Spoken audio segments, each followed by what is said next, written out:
discussed student discipline, but there is nothing to report out.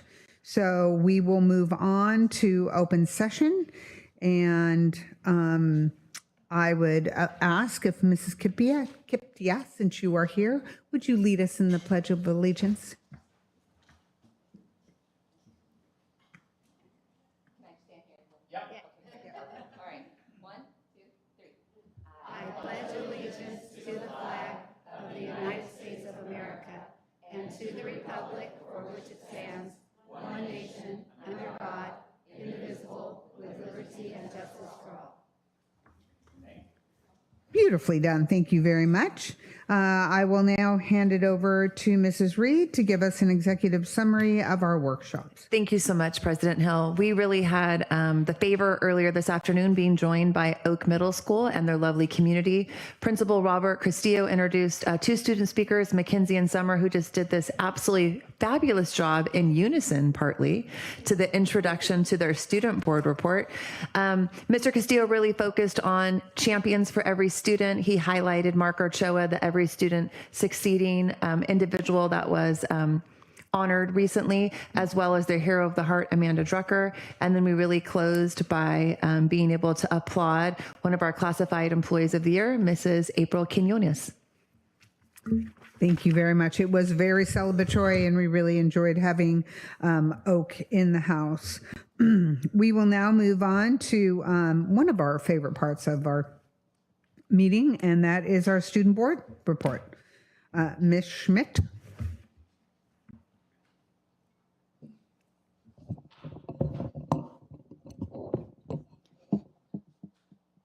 Okay. Yeah, I'll just hold it.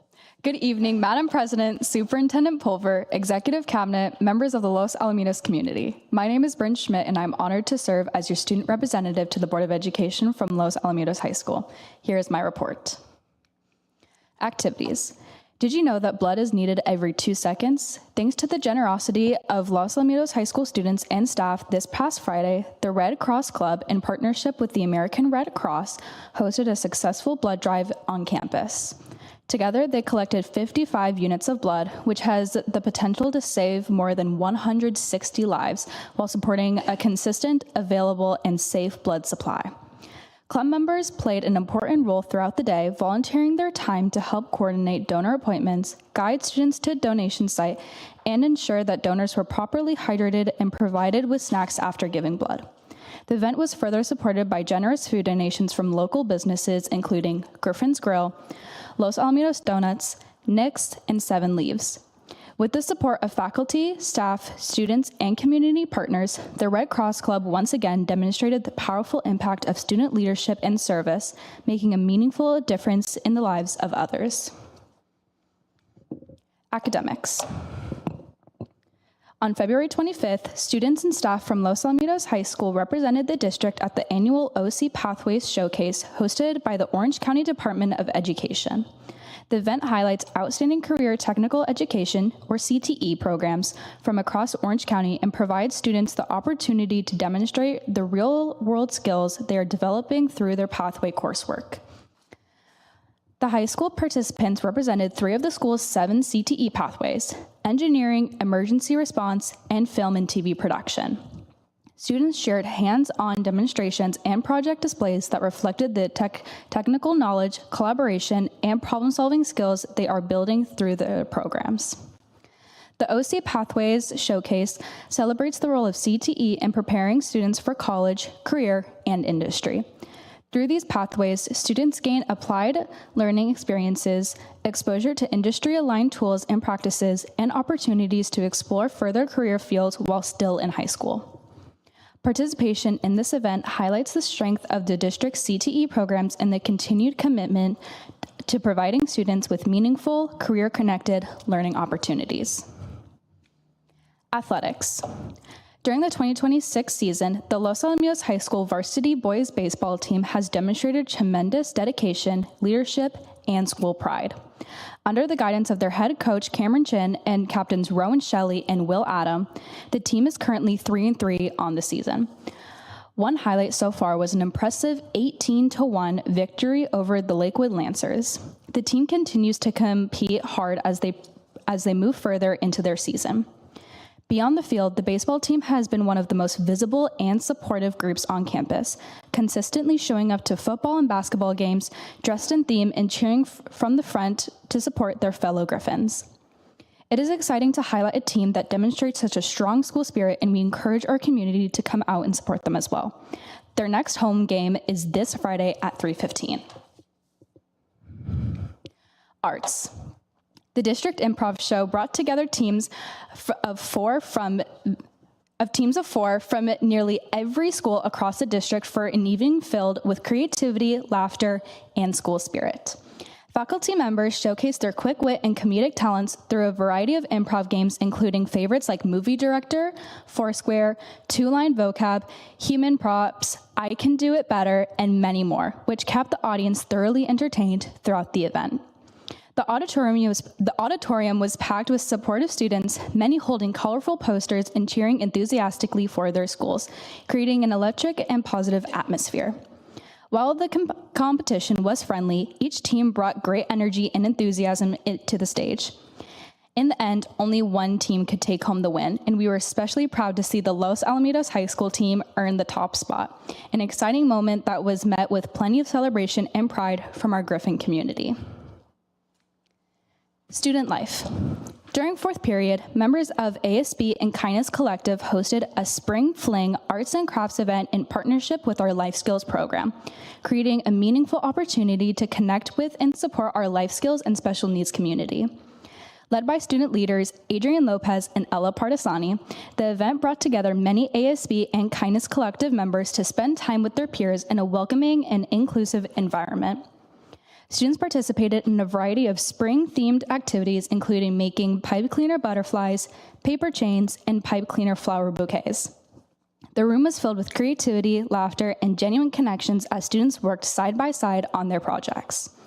The event concluded on a sweet note with sugar cookies, making for a memorable and joyful afternoon for our Griffins. Student Spotlight. To close out my report, I would like to highlight an exceptional Griffin, Emily Partita. Emily began her journey in this district as a Weaver Whale, then became an Eagle at McAuliffe, and is now a proud senior at Los Alamitos High School. She is highly involved on campus, taking rigorous courses including AP Psych, AP Physics C, AP Lit, AP Stats, AP Macroeconomics/AP Gov, Multivariable Calculus first semester, and Linear Algebra second semester. She's also part of multiple clubs, including Red Cross, CSF, NHS, Growing Up in STEM, Spanish Honor Society, Link Crew, and Christian Club. While still exploring college options, she wants to attend UCLA. Her favorite part about being a Griffin is all the opportunities and the welcoming community. Outside of school, she volunteers at the UCI Fountain Valley Hospital, Kaiser Hospital internship, and helps her grandpa with the family business by helping pick fruit and sell it to restaurants at swap meet at Cypress Community College parking lots during the weekends. Emily's kindness, leadership, and dedication make her an outstanding role model, and I am proud to feature her in this month's Student Spotlight. With that, I would like to open the floor to any questions or comments from the board. Thank you all for joining me in today's Student Board Report.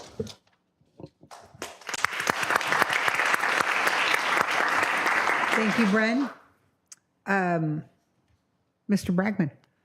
First of all, Bryn, wonderful as always. I want to meet Emily and understand how she has time for all of that. That's insane. Thank you for sharing. Again, it always gives a good snippet of kind of like everything happening on campus. There's so much going on. It's actually really cool. I wanted to highlight the blood drive. I was there on Friday on campus for a little bit, and I saw the truck, and I actually didn't realize there was a blood drive going on in the gym, but I'm so happy that our school is doing that. My 1 year as an assistant principal at high school, we did that, and it was so fun to see students learning what that process is like and get students to understand that it's something you can do. It's not scary, and it truly saves lives. It's an easy way to save lives. So really appreciate you highlighting that. I mean, if you were to tell me I get a Nick's burrito every day I donated blood, I'd donate as much as they'd let me too. So thank you for sharing that. It's really cool to see all these things that you shared. And I think Dr. Palmer looked over when you shared about baseball. If you were at any basketball games this year, the baseball team was out loud and proud. They were there at football games. We were at the soccer game last week. And so really cool just to see how it's not just baseball, but how students are supporting each other. I love to see that school spirit that the Griffins have. So thank you for sharing that and highlighting everything you did again. Anybody else? Any other questions? Yeah, I'd love to make a comment. So thank you, Bryn, as always. I was also at the OC Pathways Showcase. So I love that you highlighted that. And, it was very impressive to see our EMT, automotive, and technical theater group there. So like you said, the CTEs rotate being showcased at that exhibit. And it's such a wonderful opportunity for us to not only showcase the great work that we do, but also to learn from other districts.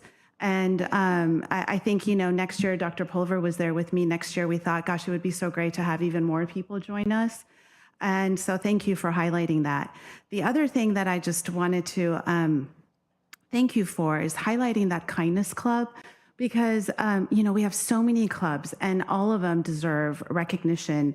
But Kindness Club, there's something about bringing students together and really, just shines what our values are as a community and as a school district. And I just loved seeing all those faces, and thank you for being part of it. I think that it's just, it's the lessons in humanity that will go far. So thank you. Thank you. Anybody else? Thank you. Oh, I did mean to ask, did you have exciting news for us?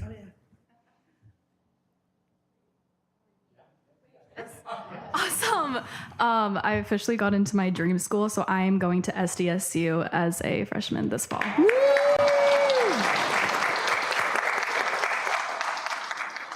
Thank you. And just for those who are in the audience, not knowing how a meeting is run and what our timing is like, the first part of our meeting is reports, recognitions, and introductions. And then we will take public comments. So we have our illustrious superintendent will make his report next, and then each board member will make their report. Dr. Pulver. Thank you, Madam President. Always a pleasure to follow our student board rep. I was going to share as well, both Mrs. Davidson, Partisani, and myself also attended the OC Pathways and the CTE, and it was really exciting. And I do think there would be great opportunities even for our middle school principals, maybe elementary even, to come take a look at that for next year. And then another thing I just wanted to highlight is our soccer team. I forgot to put it in my superintendent's report, but our soccer team, we were at the game on Thursday night, and they won the CIF semifinal regional championship round. And then on Saturday, they won the championship. So that's like double champions, because I think that was regional. We were already CIF Southern Section. And now I guess they're going to Sacramento to play at the state level. So good luck to them. We're really proud of them. And then I had the fortunate get to be able to be part of our PTA, 4th District Council. And at our last meeting, our PTA really highlighted the reflections. That's the word I was looking for.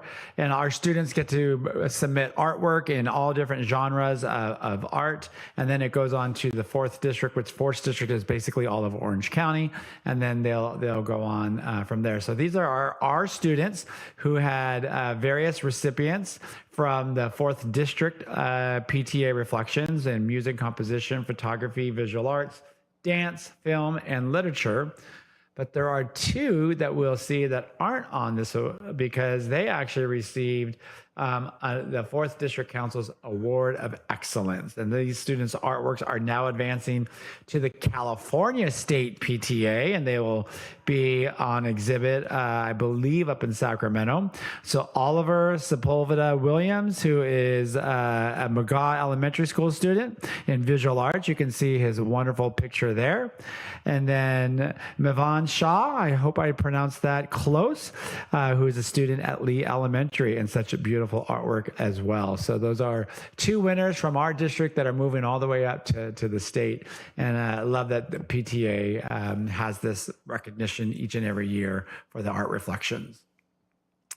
Speaking of which, we had, I know Mrs. Reed had highlighted a brief recap, but on Friday, we got to recognize Mark Ochoa, who is the Every Student Succeeding Award for Los Alamitos Unified. Every district gets to pick one student, and then every district in Orange County gets to celebrate with a wonderful breakfast at the Bowers Museum, and that was Friday morning. And it's really what this award is about is students who have had to overcome various challenges or overcome remarkable odds with grit, perseverance, and and you can see in this case, Mark with a beautiful smile. And so he was recognized by AXA, by Los Alamitos Unified. We brought him to a board meeting yesterday. And he also got a Chromebook from AXA and 2 tickets to Knott's Berry Farm. So it was a pleasure to be able to recognize Mark. And then we got the best news since our last board meeting as well. Dan Bennett is our Administrator of the Year, but not only is he Los Alamitos Unified School District's Administrator of the Year, he is AXA Region 17, which is basically saying he's the Orange County Administrator of the Year for Career Technical Education. And Dan really serves 2 roles for us. He does our CTE and our Ed Tech. And so we're really proud, and we'll be able to recognize him at an upcoming board meeting in May, and the AXA Awards dinner is in May as well in Irvine. So congratulations to Dr. Bennett. And then I just was so enamored, if our parents and our community, if you don't get a chance to read some of the emails that come home or the newsletters, there are so many great nuggets in there. And so I was excited in our college and career newsletter to see just about the work-based learning opportunities that our students get to have. And so I thought this was really cool. If you may or may not know Simon Casillas, if you know the Mandalorian, he is a prominent actor in The Mandalorian, and he was a guest speaker to our film and television production class, Focus Studios, etc., at Los Alamitos High School. And just a great opportunity to connect our students who are in film about just insights to his journey, the importance of persistence and skill development, but just gives our students these real world perspectives on careers from, stars and from other individuals. And so I just thought that was a great opportunity to see and wanted to highlight, because we really are about, one of our goals as a district is we know that 12th grade isn't our end game. We're really about creating opportunities and opening more doors for students, whether it be college, career, or life. And so we want to make sure that we can provide them great support along that. So kudos to our teachers as well who made this possible. And then, soon after I'm reading that, I happened to be getting an email from McAuliffe Middle School, which talk about an incredible experience for a middle school. McAuliffe Middle School is welcoming Ken Durio, who is the screenwriter behind all of the Despicable Me films. And so the Lorax, Horton Hears a Who, and The Secret Life of Pets. And so he's going to be presenting to our McAuliffe Middle School students live and in person in the multipurpose room on next Wednesday, March 18th. From 2:20 to about 3:20, so for about an hour. So students will hear firsthand how movies go from an idea to a big screen and about the creative process. And I just think sometimes these opportunities can get lost, but they're really substantial opportunities for our kids. And so I wanted to kind of give that real world connection. You don't have to travel too far if you wanted to get that opportunity. So. And then, if you would imagine, another enriching opportunities is our students, our orchestra students, and I know many of my the board members rather joined me as well. I know, what's that? See, there they are, right? I love it. Joined Mrs. Partisani, Mrs. Davidson, Vice President Forehand, I think, joined me along with others at Segerstrom Concert Hall on March 2nd, where our orchestra students got to perform right on stage. And it couldn't get any better. That is the most professional stage you can probably have. It's kind of like when our students sometimes got to play at SoFi Stadium, the football team, or our baseball team sometimes get to play on Angel Stadium. The sound from our students is always amazes me. But then in that concert hall, you would not be able to tell if that was students or if it was a professional concert. They just were that deeply talented. And what a great opportunity for them too, to see that those visions and things are possible for them. And so thank you to Justin Padilla. He says he has to get online and try to they do it every year and you have to sign up and the window goes very quickly. So he's late at night trying to make sure. And that's just the passion and the dedication of our teachers who try to provide these incredibly enriching experiences for our students. So I couldn't help but to celebrate all of them. It was an honor to be there and listen to their expertise. And we're coming up on our all district band and orchestra. It will be on Saturday, April 18th. So about a little over a month away. This month we had our all district choir concert just yesterday, which I'm going to highlight next. But I just wanted to make sure we get the word out, really encourage our families and the community to show up. The all district band is at 1 p.m. and the all district orchestra is at 5 p.m. at the high school gymnasium, and you will be in for a treat. So please come and join our extremely talented students. And what I love about these events is you really get to see the progression of the instruments and orchestra from elementary all the way to our high school. So it's really a great opportunity and encourage our community to support that as well. And speaking of, we had our all district choral festival last night. It was a packed house. I think the room can fit over 2,500 people in the audience, and it was packed. And to just see all of our students who are in show choir, who are in choir programs at the middle school, and even our elementaries at 4 and 5 who are 4th grade and 5th grade in our chorus programs. It was a spectacular showcase. And one of the things I think we always talk about is we're known for our 4 A's: academics, athletics, activities, and the arts. And our arts were on full display last night. And it was such a passion to be able to see the progression of music across. And so there's a very quick 3-minute video, just some little snippets from last night that in case you miss it, you won't want to miss it next year. So I'm going to press play.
It's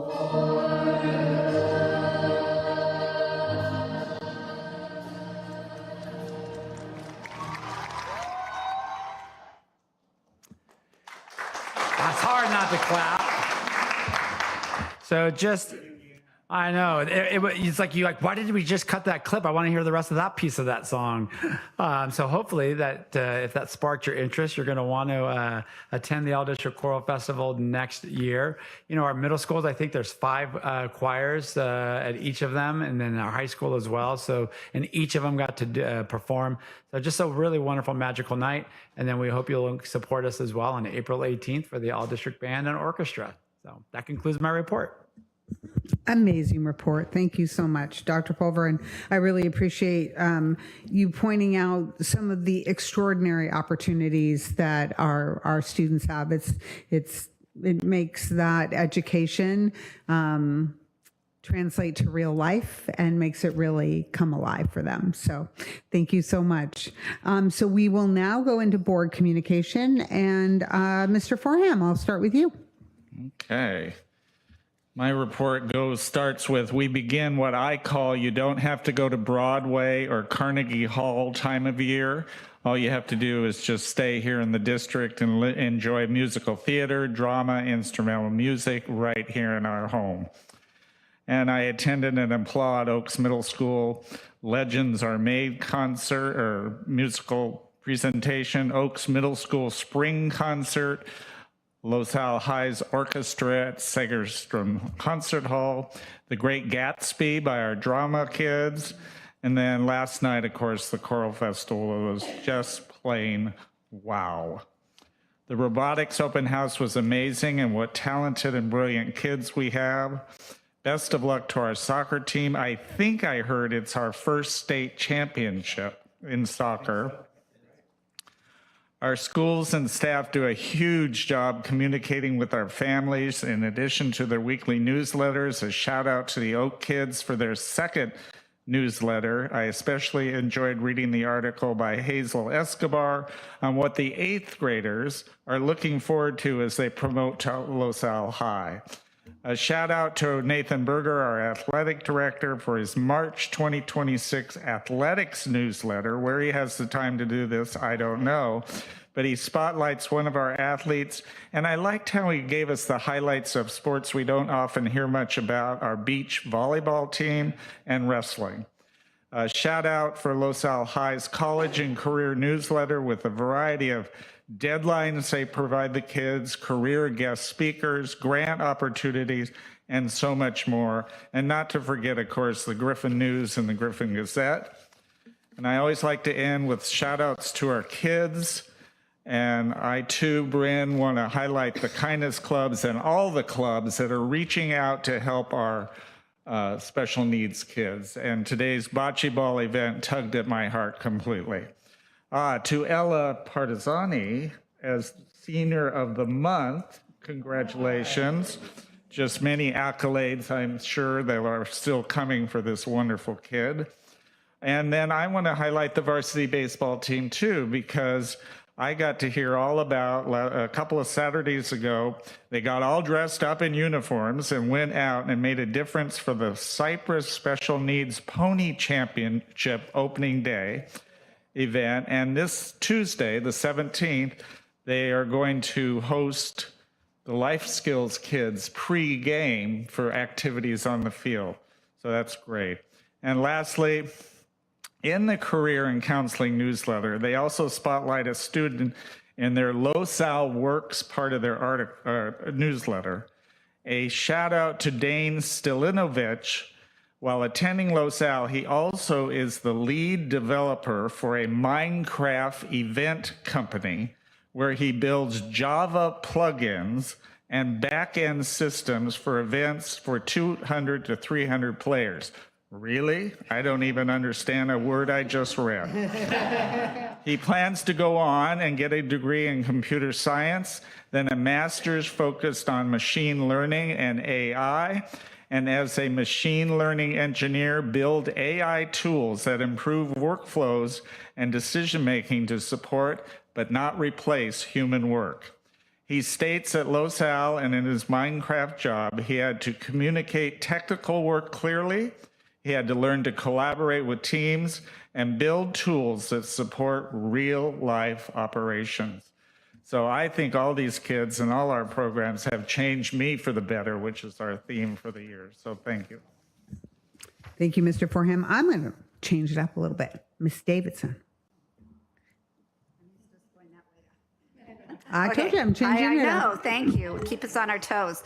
So, Bren, I also thank you for talking about the Pathway Showcase. It was amazing. And so I was there partly for LaSalle and partly as being on the ROP board for Norcrop.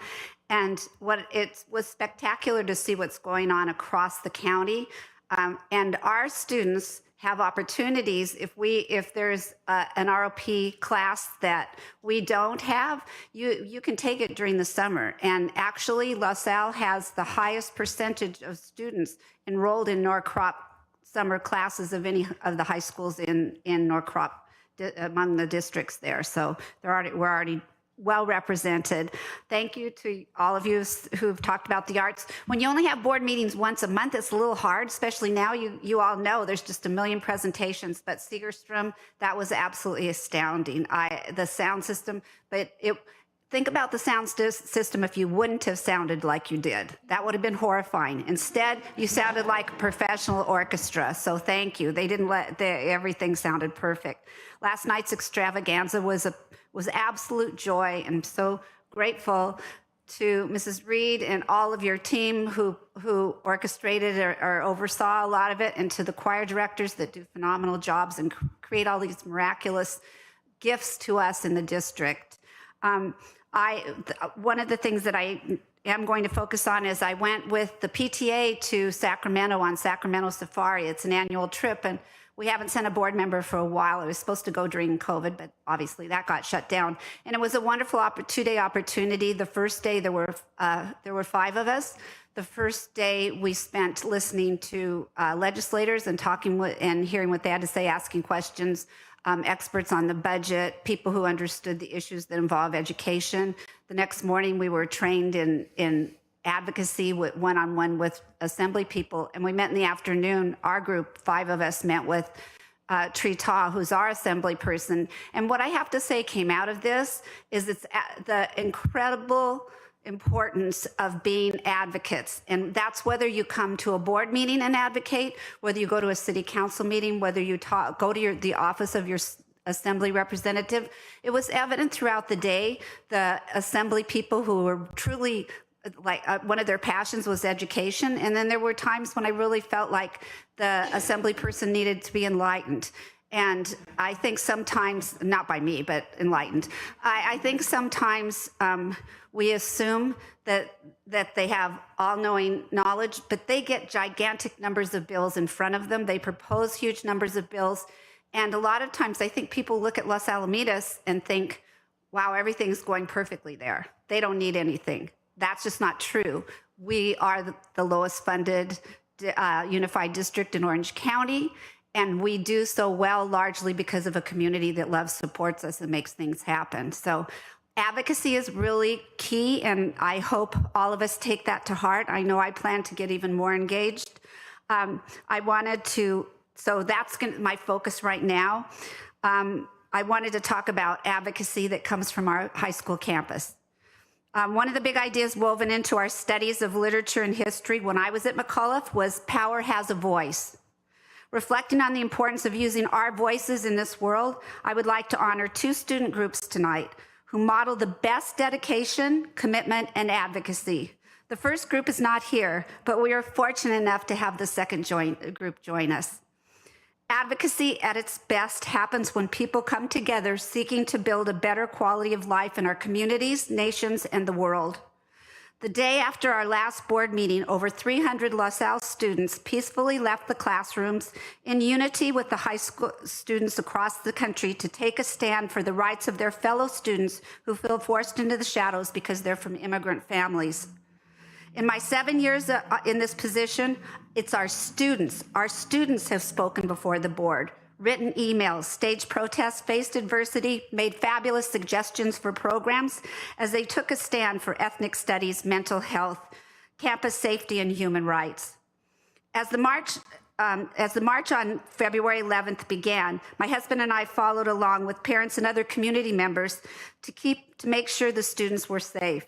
However, the kids had it handled. The students walked peacefully off campus to the City Hall, where they gave speeches sharing their messages of hope against fear. They stayed on the sidewalks, chanted in unison, and respectfully followed every rule. Although they were well stocked with water bottles, granola bars, and lots of other snacks, not a piece of trash with 300 kids was left on the ground anywhere. Their actions and words reflected the determination and commitment to peacefully share their message with our community. In a world that often manifests anger, it can require great courage to be a voice to the voiceless. With tears running down her cheeks, a young lady, a LaSalle student, who was one of the leaders, told me that she and her friends were really scared, but they knew in their hearts they needed to take a stand for their friends. Time and again, I am humbled by the courage, compassion, and tenacity of our children. Our second group that is actually represented here tonight, and for whom I have the utmost respect, is MUN Model United Nations. On February 14th, our MUN brought MUN groups from middle schools and high schools from all over Southern California to our high school campus. I witnessed students who came prepared as delegates from countries around the world to address specific needs, work together to propose solutions, debate differences, and find compromise. The time and preparation each student invested to be an effective voice reflected their powerful intellect, vision, and heart. You all were amazing. Every one of them, and those of you who have come to share tonight, give me such hope for the future, because you are the leaders we need in an ever-challenging, complex world. Leaders who can identify needs, honor all voices, learn from one another, and understand that with change comes sacrifice. We are tremendously proud of you and grateful for the powerfully impactful roles you play on our campus and will continue to play in the future of the world. I also want to express my greatest gratitude and respect for your MUN advisor, Marie Kipja. Yes. She's also coached tennis. She teaches AP psychology and was my grandnephew and grandniece's favorite teacher. And Colby graduated from Santa Clara with a degree in psychology. So thank you very much. Yeah, thank you. She's a soccer player. The significance of your role, Maria, in building this program, providing life-changing opportunities for your students, and helping them navigate the complexities of relationships between groups and nations is immeasurable. Not that many years ago at our middle schools, we would encourage our 8th grade students to sign up, I was teaching then, to sign up to be pages running messages from room to room at your conferences. You weren't there yet. We needed you. It was our hope that the students would find the experience engaging and seek to join when they got to LaSalle. However, under Maria's leadership, our middle schools now send their own delegations. I stand in awe of what I saw that day. We are so grateful to you, Maria, and to your student leaders for the significant roles each one of you play. I look forward to what you have to share tonight. Thank you. Thank you, Mrs. Davidson. Mr. Bragman. We didn't know which direction we were going to go. You're really keeping us on our toes tonight. I love it. First of all, your pride when you saw your picture up there at Segerstrom, I don't know the young man's name. That was awesome. I saw your smile. I was like, that's him. He's like a celebrity sighting. And I think you thought the same thing. It's going to be on YouTube. You can watch this later again. You want to see yourself again. You like autograph your own video or something. But congrats. That was awesome. I'm going to skip. I know this is always funny how we talk about this. I'm going to skip most of what I said because you guys have highlighted so much of the amazing events. But I'm just going to call it a couple other things that I was able to attend over the past month.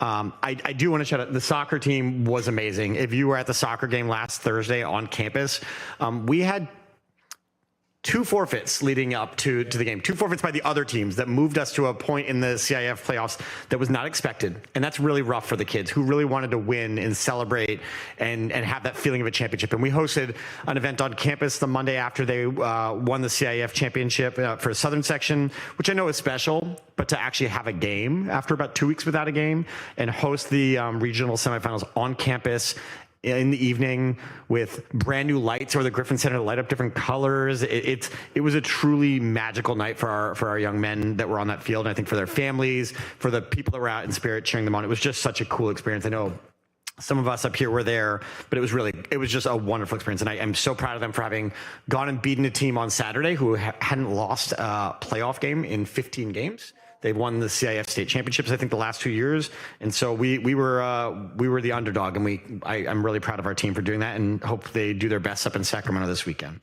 In terms of other things that I was able to attend, I know I got to sit next to Mr. Forehand at the Oak Choir performance, but I think just under a week before, I also got to see McAuliffe's choir performance. And I'm so proud of the choirs that we have at our elementary schools and at our middle schools.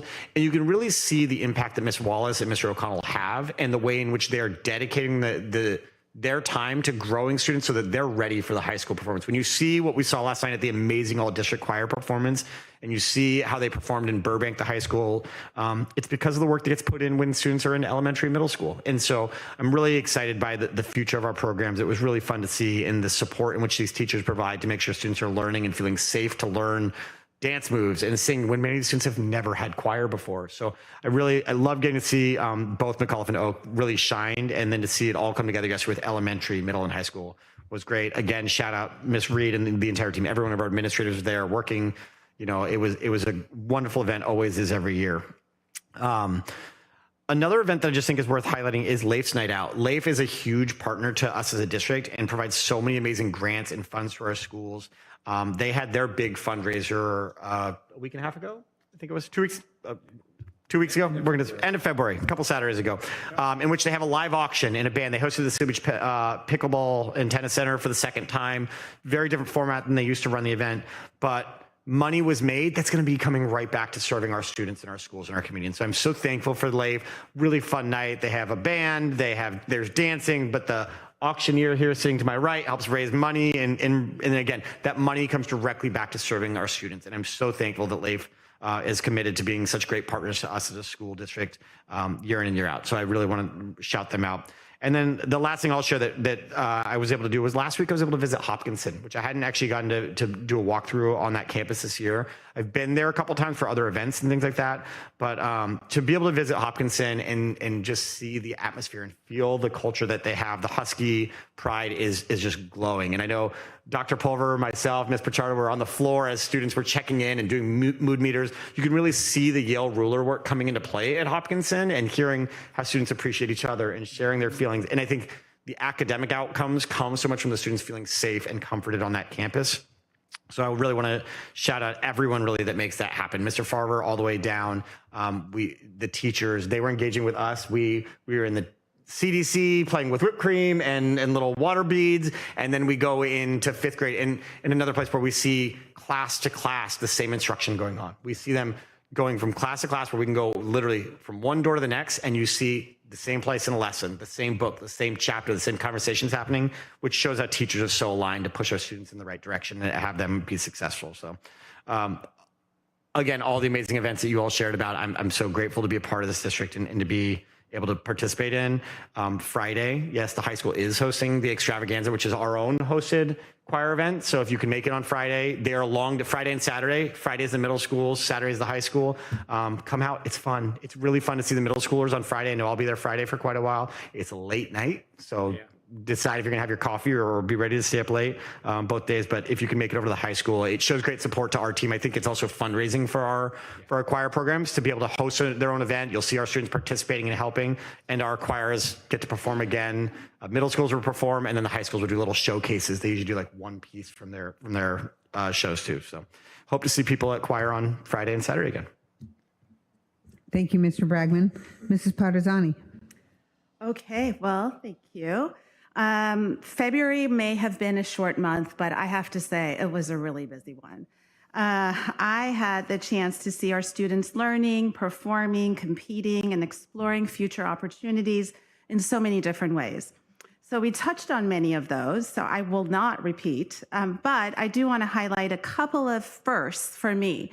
I attended the longevity celebration of our staff at McGaw Elementary, and this was a first for me. This is where we celebrate the commitment and the longevity of our staff, and it ranges really from 5 years to 35 years. So to be there and to have the honor to present a pin to our employees who give so much of their time and that are dedicated to our students' success was just really remarkable. So I wanted to mention that. I also got to cheer on our girls lacrosse team bring home a couple of wins, and this was really fun for me to be there because I'm actually learning about this sport. This sport is new to me, and it's got a lot of interesting rules and regulations. So that was awesome. And kudos to our girls varsity and JV teams. But in addition to these events, I've also been attending the AI task force meetings that's led by Dr. Dan Bennett. And it's really been great for me to see such a strong participation and representation from our campuses. And I'm really hopeful that these discussions are going to lead to a thoughtful roadmap that's going to help both our students and our teachers navigate the rapidly evolving technology that is AI. So stay tuned for more information on that. We have a couple of more meetings coming up this week. And as I mentioned earlier, I also had the opportunity to attend this year's OC Pathways event that was hosted by the Orange County Department of Education. And while there, I learned more about RIASEC. And if you're not familiar with RIASEC, it's a model that helps students identify potential career paths aligned with their interests and strengths. And this starts at elementary and goes all the way through high school. I even picked up a resource that's designed to help parents support their children in exploring these pathways on the weekends and during the summer, which I am actually going to share with Mrs. Pichardo and hope that we can find a way to get that out to our community. Finally, I'd like to thank Mr. McCowan for inviting me to attend the California School Employees Association monthly meeting. Our classified employees play such a critical role in the success of our campuses and our students.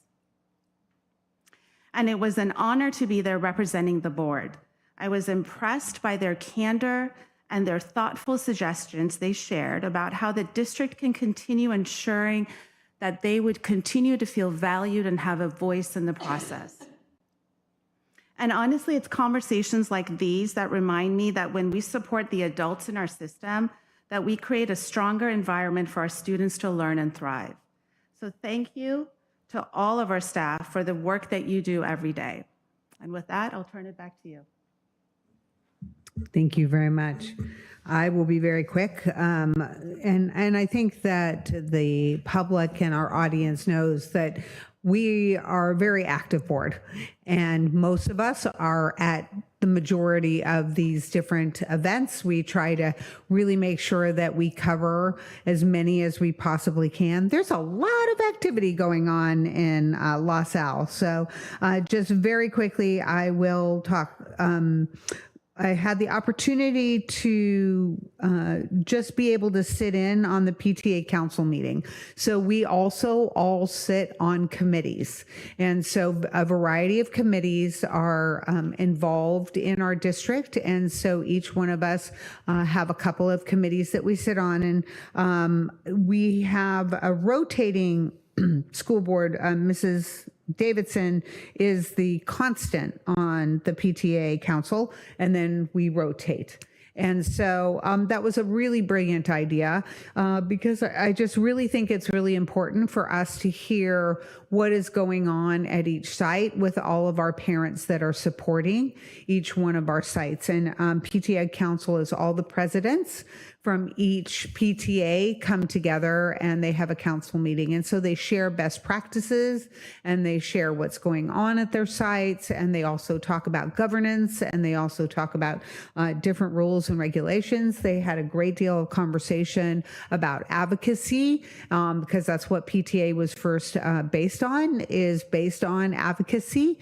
And so also a couple of things that made me very proud that I took away from there is that this year we had 108% increase is what I wrote down over last year in membership. And so they've really were a very powerful voice when it comes to that. And our families really support the work and the advocacy done with PTA and each one of our PTA's groups.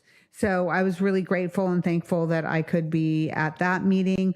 I also had the opportunity with Mrs. Davidson to attend the McAuliffe Middle School band and orchestra performance. And it was just an incredibly joyful evening. And the thing that just struck me, and I remember when Mr. Fontaine came to the district, and I was speaking with him and speaking with his wife a little bit at the event, and he started with 12 students. And he has increased that program to 130 students. And to me, that is perfectly aligned with our goal number 3, which is fostering collaboration, partnership. Oh, no, it is. No, sorry, goal number 2, wrong one. Goal number 2, where it ensures that every student is connected to school through academics, activities, athletics, and the arts. And so I was just in absolute awe. And then I asked Mrs. Fontaine as we were sitting there, and I'm saying, because Mr. Fontaine is so engaged, and he even had to run to his room at one point in time to get something because a connection. But I said, oh, does he still perform? Because he sat down and played the drums on one piece. And she said yes. And she showed me a video of him actually performing at the All-Star game for basketball, NBA basketball game. And he was performing there. So I love that our teachers are, and especially a lot in the arts, they're still very engaged in what they believe in and their passion, but they want to pass that down to our students, and how incredibly important that was. And it was all related to blockbusters and billboard hits, and they had movie clips behind it. It was very cute that the students kept wanting to look at the movie clips. And so it was a really joyful evening. And I think Mr. Quartermarsh is really doing a great job there, and I'm just very grateful. And they'll also had the opportunity to just stick my head into our personnel commission and bring them a box of Girl Scout cookies to thank them for all the work that they do in our district as well. And then I will end on what is a sad moment, but also part of life. At our last meeting, I talked about a gentleman that we honored at the Rotary, who was Mr. Dave Appling. And Mr. Appling passed on March 2nd, and he was just an incredible leader in this community. And he started LAIF a very, very, very long time ago, and his involvement with Rotary, and he started the Griffin Football Foundation. And he would never want anybody to say that he started these things, because he was all about what they would do for the students in our community and how we could give back. And he was a very honored Rotarian, and he really, truly was just exemplary of service before self. And he's just he was a very dear person to both myself and my husband, and an incredible mentor of what it means to give back to this community. So I just wanted to have an opportunity to say that we will miss him dearly, and that we are really grateful for all that he has given to this community and to our district. So, and when there is information, I'm sure that Dr. Pulver will pass it on about a celebration of his just really incredible life. So with that, I believe all board comments are complete. And now we move on to the public part of the comments. So I have to read this, just be prepared. And then we're going to go in the order I was given the cards. So public comments, open session items, non-agenda.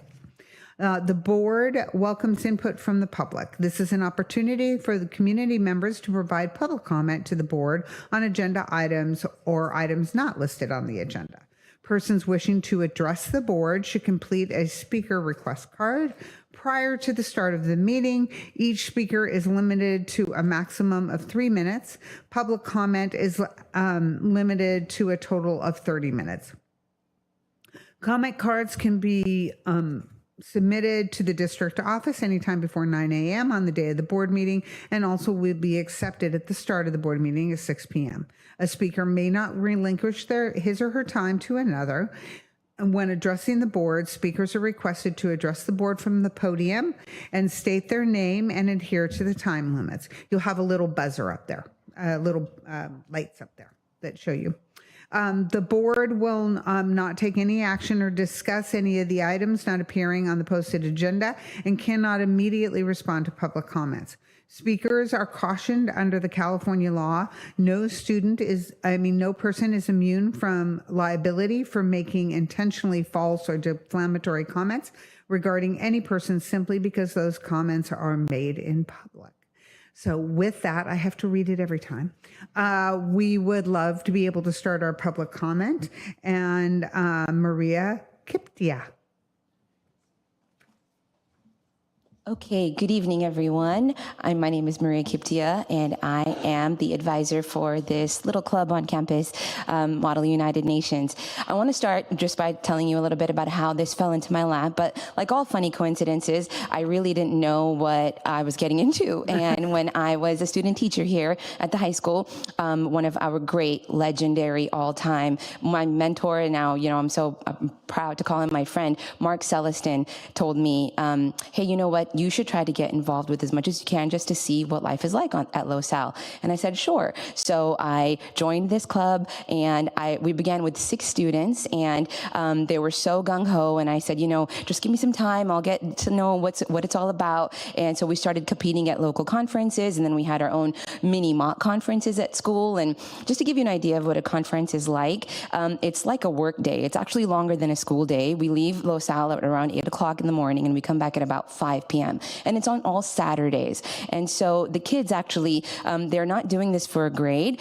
They really are just doing it for fun. And I'll put fun in quotes because when I describe it to you, maybe you won't think it's fun, but they really enjoy it. So the kinds of things that we're working on, it's doing a crazy amount of research. It's being able to be diplomatic, presenting your country's viewpoint. Sometimes it's a controversial viewpoint, but being able to convince other kids in your committee to join you, it's really extraordinary work. And the things that my student board members will be talking about today, just to give you an idea, I really hope that you'll join us at one of our GRIFMUN conferences. It's always the first Saturday of ski week, so I know that that's tough, but we love to be there and use the campus like it's our little MUN world. So I know I'm the sole advisor on paper, but I really wouldn't be able to do this without my student board. It's about 15 of us, and I call them my co-advisors because everything that we do, it's really just based off of one lunch meeting, maybe 10, 15 minutes, and one after-school meeting a week. And we compete at 8 local conferences, 2 traveling conferences. We've been to NYU, we've been to UC Berkeley, UC Santa Barbara, and so everything is just done with my amazing student board. So I want to thank them. I really feel like I stand on, they say the shoulders of giants. The Gordon family, Marlis, maybe you remember David Gordon, the Gomberg family, 4 of their kids went through LoSal. So I really want to shout out to them, all the amazing families that are here today. I wouldn't have been able to do it without them. Definitely not without all of your support and supporting and signing all of our crazy field trip papers at all hours of the day. So I really appreciate it. Thank you all so much. Thank you. And our next speaker is Amelia Jen.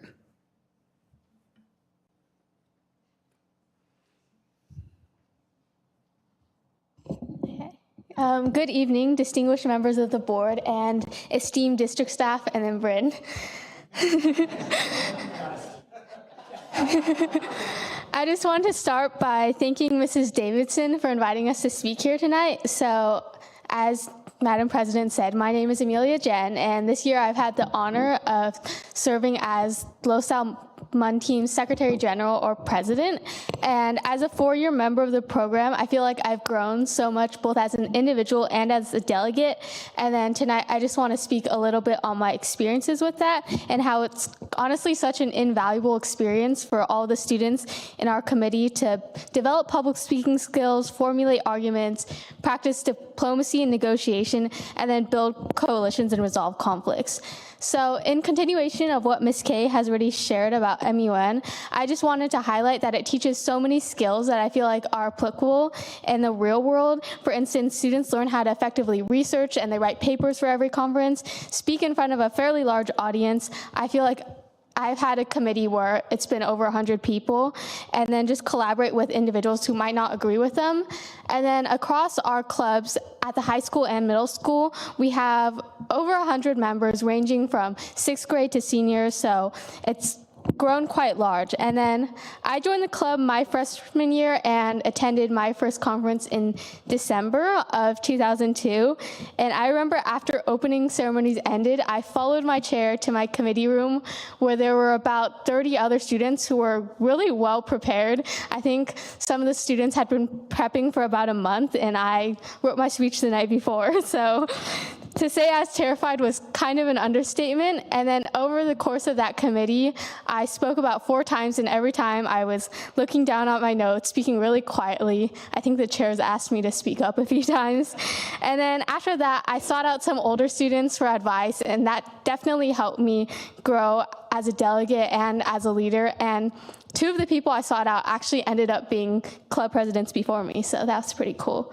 And then as Secretary General currently, I've consistently sought to sort of unify the club with the underclassmen and upperclassmen and ensuring that all members feel supported and that they're able to seek out help if they need it. And then through leading weekly lunch meetings, assisting board members in fulfilling their individual duties and their internal roles, and working with Michael, our Undersecretary of GRIFMUN, to run arguably what's our most successful conference to date. I feel like I strive to have some sort of measurable impact on the other delegates while fulfilling my responsibilities. However, I feel that my position isn't simply constrained to the responsibilities that were enumerated in the board application when I first applied, and I feel like I do my best to make the club as amazing for everyone else as it has been for me. So as I'm reaching my conclusion here within the MUN program, I'll be forever grateful for all of the opportunities and abilities the club has given me. Thank you.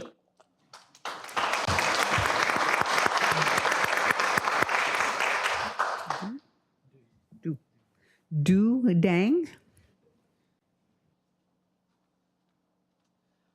So good evening, board and esteemed guests.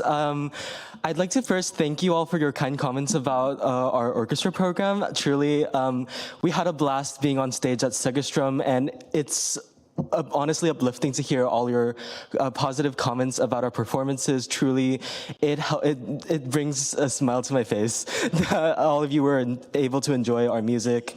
And another thing I'd like to say is I have had the most wonderful 4 years of my life being in the Model UN program. More specifically, I've been leading and working with the crisis committees. I think overall, my 4 years in this program has not only helped me to become a better public speaker, but also gain communication skills, gain a lot of new friends from across the country, from basically everywhere. And it's just been a lovely 4 years. And I'd like to thank Ms. Kiptia a lot for a lot of the experiences that I've been able to go to, a lot of opportunities that I've been able to attend. And I'd like to speak a little bit about the Crisis Committee. So a Crisis Committee is, if you don't know, it's a specialized version of Model United Nations. Rather than dealing with countries and country policies. It can go it's basically a type of committee that goes into more not real world, sometimes it can be really fun.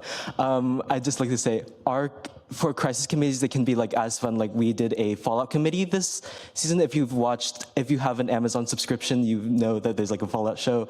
It's really cool. You should watch it. It's pretty good. But historically we've done committees ranging from Harry Potter to like Star Wars.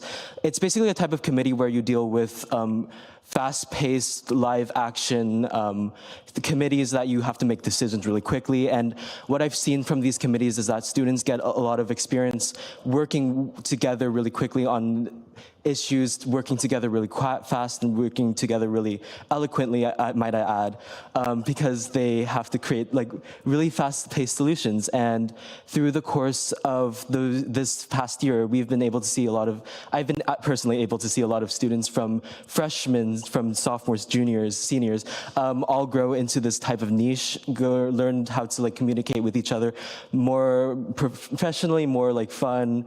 And I've just really, really enjoyed this experience. And I'd like to say that I would like to finally conclude by saying like thank you so much for like the opportunities that you all give us.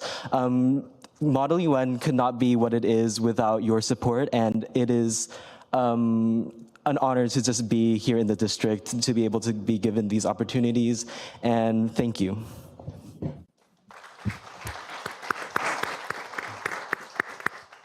Michael Wu.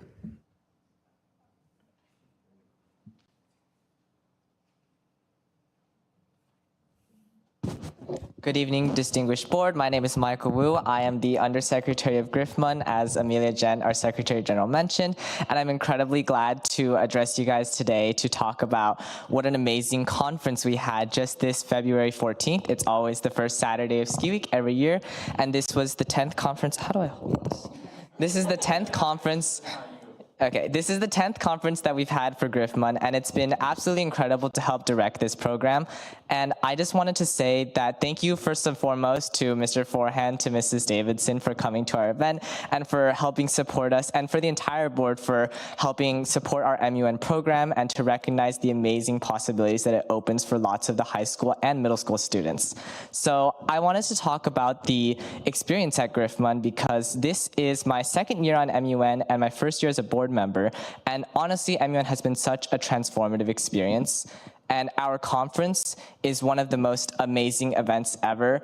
I think I've spent significantly more time on preparing for the conference than any single event I've ever done, including doing all of my college applications combined this year. And I think it's really worth the time because with almost 500 delegates from other schools and almost 50, I think over 50 of our Los Alamitos students chairing committees and running events and doing volunteer activities, it's been such an amazing intersection of disciplines. Not only do we have our MUN team, we also worked with the film group to make I directed our short film that we made for the conference this year as well. And it's also an incredible intersection for drama students, for example, who pass out our bananagrams as a charity event for donations to the Brain Big Little Foundation, which helps kids with autism. So it's so much more than MUN. Honestly, it's an entirely different world of people coming together. And I think it's so amazing because when I leave Los Alamitos and when I go outside to talk to other people, for example, at events I went to in LA, the first thing I can mention to them is I do MUN. And the first thing they connect is, oh, me too. What school do you go to? What conference do you run? And 9 times out of 10, people will know our conference because that is just how amazing, that is just how incredible our team is at working all this together, putting in hundreds of hours, making hundreds of pages of background guides to the conference. So I just wanted to share my experience with that. It's been so amazing. I got to chair the Supreme Court of the United States Conference committee, and I think it was such an amazing experience talking about current events, talking about events that are still going on right now. And it's so incredible to invite hearing different perspectives, just as Ms. Davison talked about today with advocacy and hearing about things from across the aisle, and to be able to discuss with people. That is such an amazing experience, and I think that is such an important experience that MUN offers to this district, and I'm incredibly glad that you guys are supporting our organization. Thank you so much. Leslie Ramirez.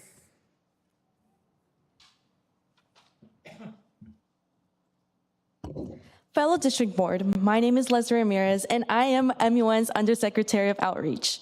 I want you to imagine this for a moment. Over 2,000 high school students from around the world, such as Italy, China, and South Africa, to name a few, gathered in one room, debating real-world global issues, negotiating resolutions, and striving to make a difference. That was Los Alamitos Model United Nations this past February at Global Citizens Model United Nations Conference in New York. Among our delegation was our accomplished alumnus and former Secretary General Caitlin Maddie, now a freshman at Harvard, serving as head chair of the UNDP committee. For many of us, it was our first time sitting in the General Assembly Hall, in the same seats as actual diplomats, but with the same goal, to change the world. Over 3 intense days, with committee sessions lasting up to 4 hours, our delegates researched, debated, and collaborated with skill, determination, and focus. The results speak for themselves. 75% of our delegates earned individual committee awards, and their combined efforts earned Los Alamitos High School Best Small Delegation. These achievements reflect beyond what is considered talent. They reflect preparation, teamwork, and perseverance.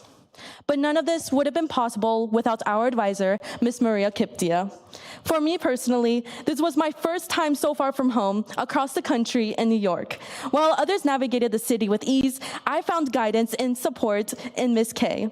She is more than an advisor. She is a mentor who has stood by us through our greatest challenges and celebrated our greatest accomplishments. Ms. K, your steady guidance and belief in us turned long hours into confidence and hard work into award-winning results. The Best Small Delegation Award we brought home reflects your dedication, leadership, and inspiration you give to every delegate. We hope this award shows how proud we are to have you leading us, and that it makes you as proud of us as we are of you. Please join me in giving Ms. K a warm round of applause. Yeah.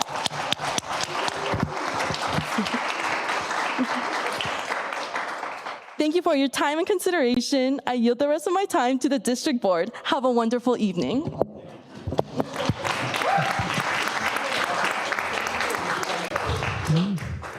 Thank you so much. And unfortunately, we can't ask questions or really comment. It's just the way that it works. But Dr. Pulver can certainly, I'm sure he has a few comments. I took several notes, although I've also found a loophole that you might be able to comment if you want to. And the reason you could comment is because under consent item H is a ratification of an overnight extended field trip for Los Alamitos High School Model United Nations to New York from February 25th to March 1st, which they just shared some highlights of that as well. So that is on the board agenda. But first off, I too just congratulations on Best Small Delegation. Beyond proud, and bad on me. I did not know that you guys got that award. So I'm very, very proud, and I think we got to find a way to get some recognition for that. Mrs. Pichardo, we got to get that in the wrap up. But we don't have a wrap up this week, so we're going to get it in the following week, perhaps. But also, when you, I just want to thank Mrs. K as well. I can remember there was a time when our Model United Nations kind of went dormant for a little bit at the high school.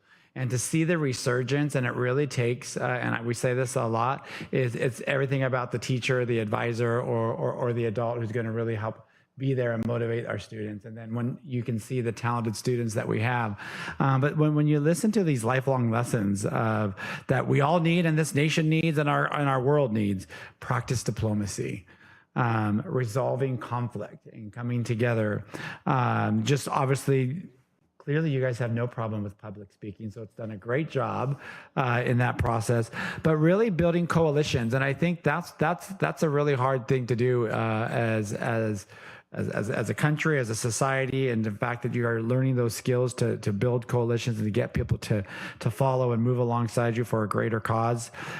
Even something as big as a crisis committee, even if it's about Harry Potter, there are crises, because what that crisis committee is really what I glean from is that fast-paced thinking and having to think on your feet and solutions that you don't have in the moment, that you can't necessarily plan for, you have to respond to and then build off of the responses of others. And I think that's the power of when we get people are actually talking is sometimes I don't have the best idea, but once I start talking with other people, their ideas feed my idea, then my idea hopefully feeds theirs a little bit. And so I think that's really where the power comes. But I think overall for me, it was hearing, and I hope this really inspires you, Mrs. K, because I know it's a lot of hours, is that you just create transformative experiences. And that's what I think we try to create for all of our students, but to hear such transformative experiences, opportunities for our kids. Thank you for being that vehicle and that vessel for our amazing students. Thank you. Does any of the other board have any questions or comments? I'd like to make a comment. Sure. Okay, well, thank you so much. How impressive. My goodness. I think that all of you could teach a class on public speaking, and I'll be the first to sign up for it. So thank you for being here, for representing MUN, and for honoring your teacher, Miss Kiptia. I really appreciate what you do at LaSalle. You wear so many different hats. I know you as Coach K for the tennis team, and you really inspire and empower our girls in so many ways, and on the court, and obviously outside, and our boys. So I just really, I appreciate, I know that this is all above and beyond the role of a teacher, and it just shows your commitment to to our students. So thank you. Mr. Forehand? Amelia, I'm not sure if it's your influence or your parents' influence, but we have a junior mum member here from Oak Middle School. And what are you doing about the 5th grader at Lee? Have you figured out how he could lead the work too? Thank you. You guys are awesome. So I have, oh, go ahead, Marlis. I just have one request. I'm sure that the board would love, as individually, we can only come to at a time, to be invited to one of your meetings and to be able to ask questions, because I just desperately want to know, when you turn on the news and some world crisis has happened, some environmental problem, some shortage of whatever, what's the first thought that comes into your mind, and what question do you have? Now, I'm not going to ask you to answer that now, but I just feel like with your background, your ability to critically think and dissect and go to the issues, I'd love to know now how that impacts your worldview. So maybe a long lunch. Thank you. Okay. I just have one quick question. So I know, I just want to make sure that I have this right. So I came a number of years ago, I believe, when you were revitalizing the club, and I recall that when they go into the conference, a student doesn't necessarily know what side of an argument that they will be presenting on. Is that correct? Still, they do know. They know their companies. Okay. I wasn't sure if I recalled that correctly or not, but I love that. But they don't necessarily get to pick that. It is not necessarily their opinion. That's what I was going after. They need to do the research to actually learn how to present and back up and persuade something they may not even necessarily agree with. That's the point I took away, but I really appreciate it. So thank you very much. And are we good? Thank you so much for coming this evening and for sitting through. Thanks. My board will just tell you what to do. So we are very thankful for you being here, and please do not stay. You do not have to stay for the rest of our meeting. But we're really great. We're really grateful that you came and that you shared. It was perfect. Yeah. Yes. Yes. Thank you so much. Amelia has something for Davidson and Mr. Forehand. Okay. Of course.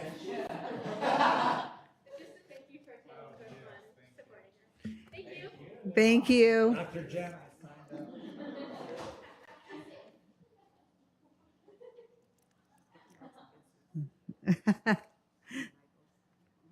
Amazing. Thank you so much. So just such a joyful opportunity to highlight some of the extraordinary things that are being done at Los Alamitos High School. And so our next presentation we'll be going on to is item number 9, and it's information and presentations, balancing flexibility and academic integrity, recommendations on outside coursework, and student scheduling. Mrs. Reed. Thank you so much, President Hill. So, as the board knows, we've been working this school year with an outside coursework committee that I'll be talking about. And this really is an overall view of the work we've been doing, a little historical perspective to help some of the board members who weren't around in 2019 really understand where we've been with this work, the data that we focused on this school year, as well as recommendations, as we do have a board policy on tonight's agenda as well. So the outside coursework committee was really reconvened to look at how outside coursework is affecting Los Alamitos High School, and really not only how those sections impact us, but also how we monitor and record this coursework. And so there were a lot of questions over the last couple of years regarding around consistency and approval processes of outside coursework, how outside courses are reflected on transcripts, equity and access for students as families, the integrity of the Los Al High School diploma, as there were questions to how many courses and in which departments are students taking outside coursework, and then really the alignment with graduation requirements in our board policy.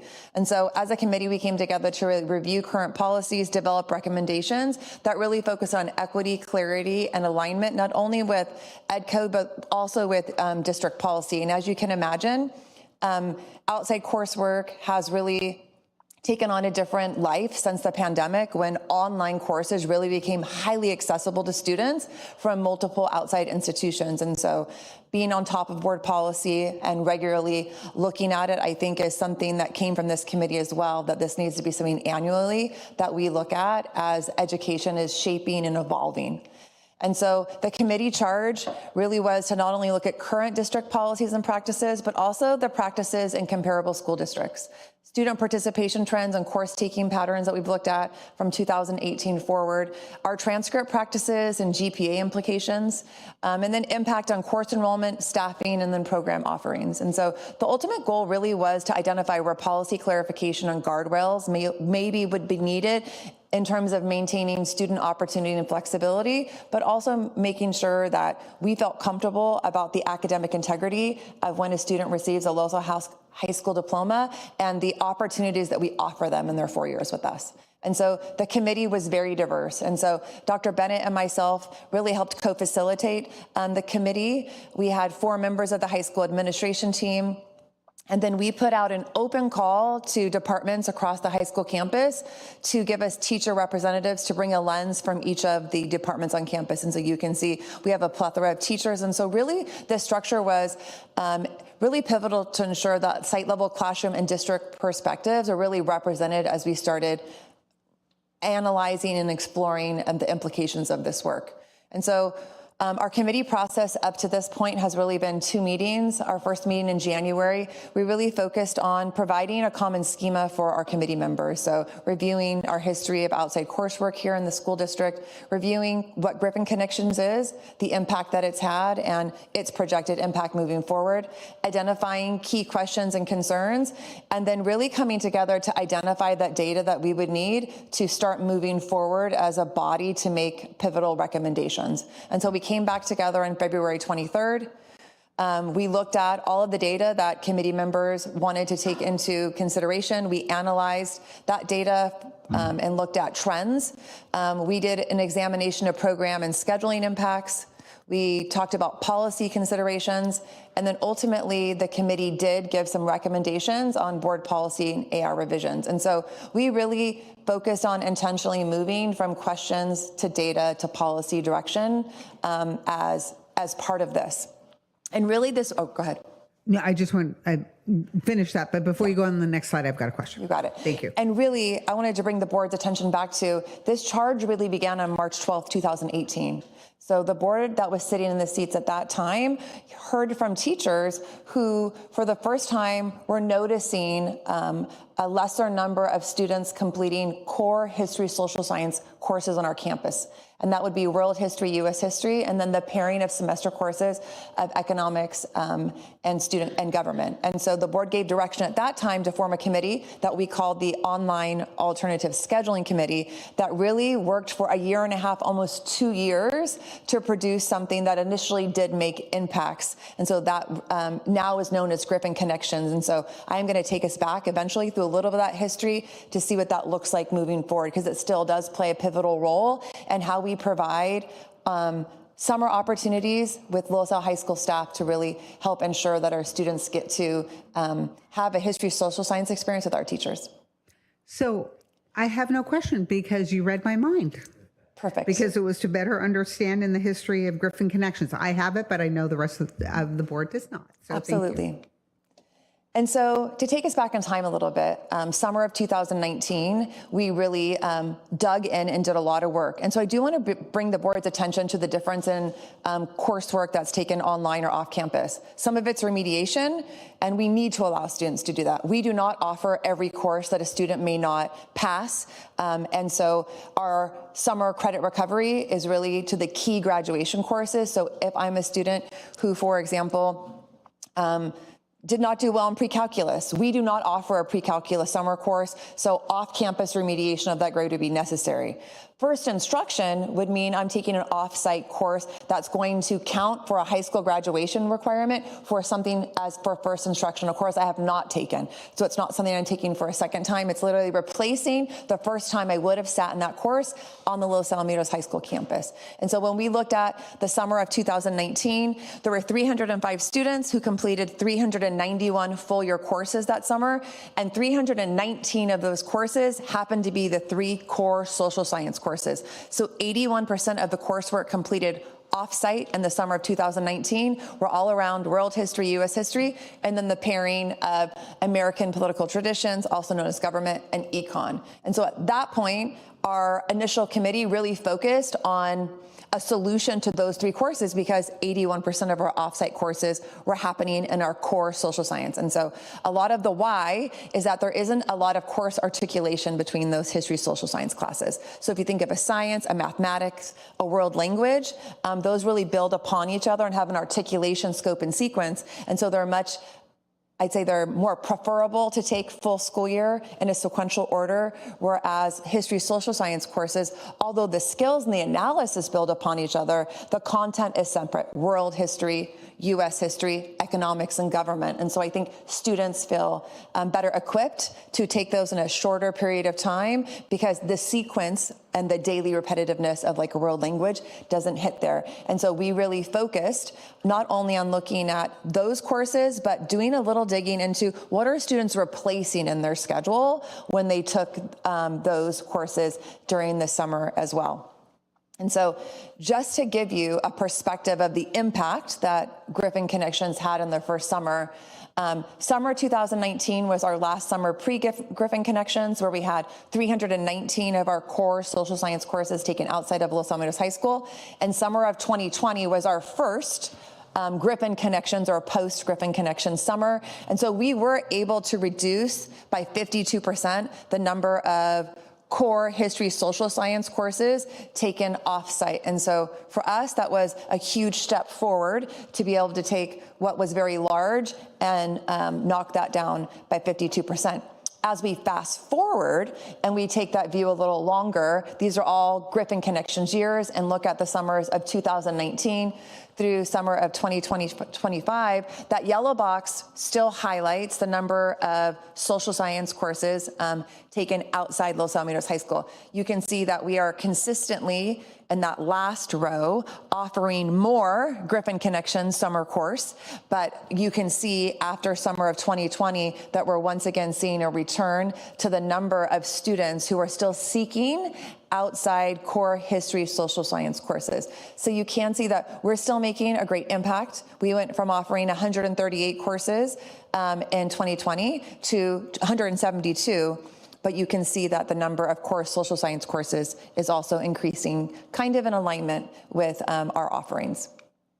And so I think it's important to go back to the work that we did in 2019, because we did a lot of surveying of our families, both parents and students, who for the past 2 years, that would be summer 2018 and summer 2017, asking why they took an outside course. And so that really was part of how we developed the solution of Griffin Connections, because we wanted to make sure that our solution was actually focused at the want and desire of those stakeholders. And so the top one was by far the majority, 80% of families or more shared with us it was the scarcity of time in the master schedule, their students' master schedule, meaning 6 periods of a day did not meet the threshold for their child's engagement in the 4 A's. And so outside courses were needed to create room in the schedule without sacrificing rigor, because many of these students, and I'll share some data, re-enroll in other academic courses, including additional advanced placement courses as well.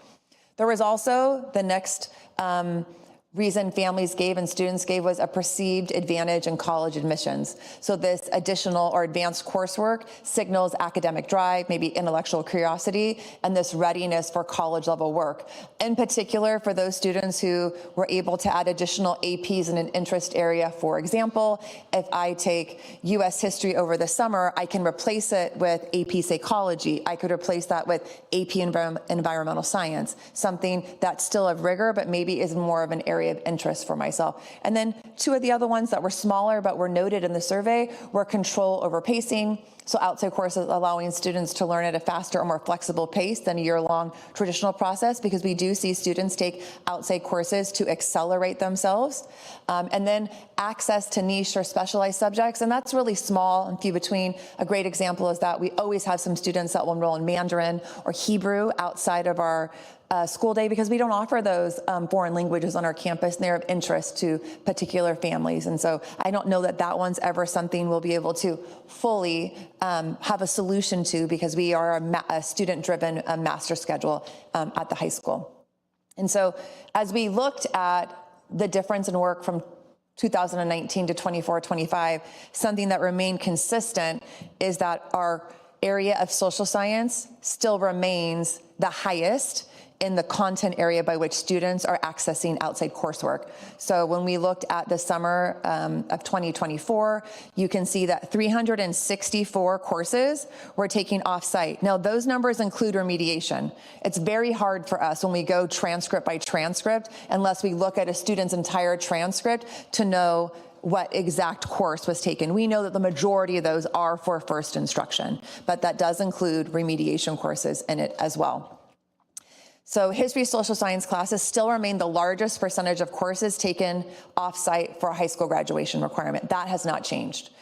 We're making a jump that the replacement of courses hasn't changed either. It's a lot of work. It took us a year to do some of this work when we had the initial committee in 2019 to go student by student transcript to look to see what the replacement course was. But we did that work previously, and at that time, the schedules reflected an emphasis on the 4 A's. 67% of students who took an off-site course replaced it with an advanced placement course.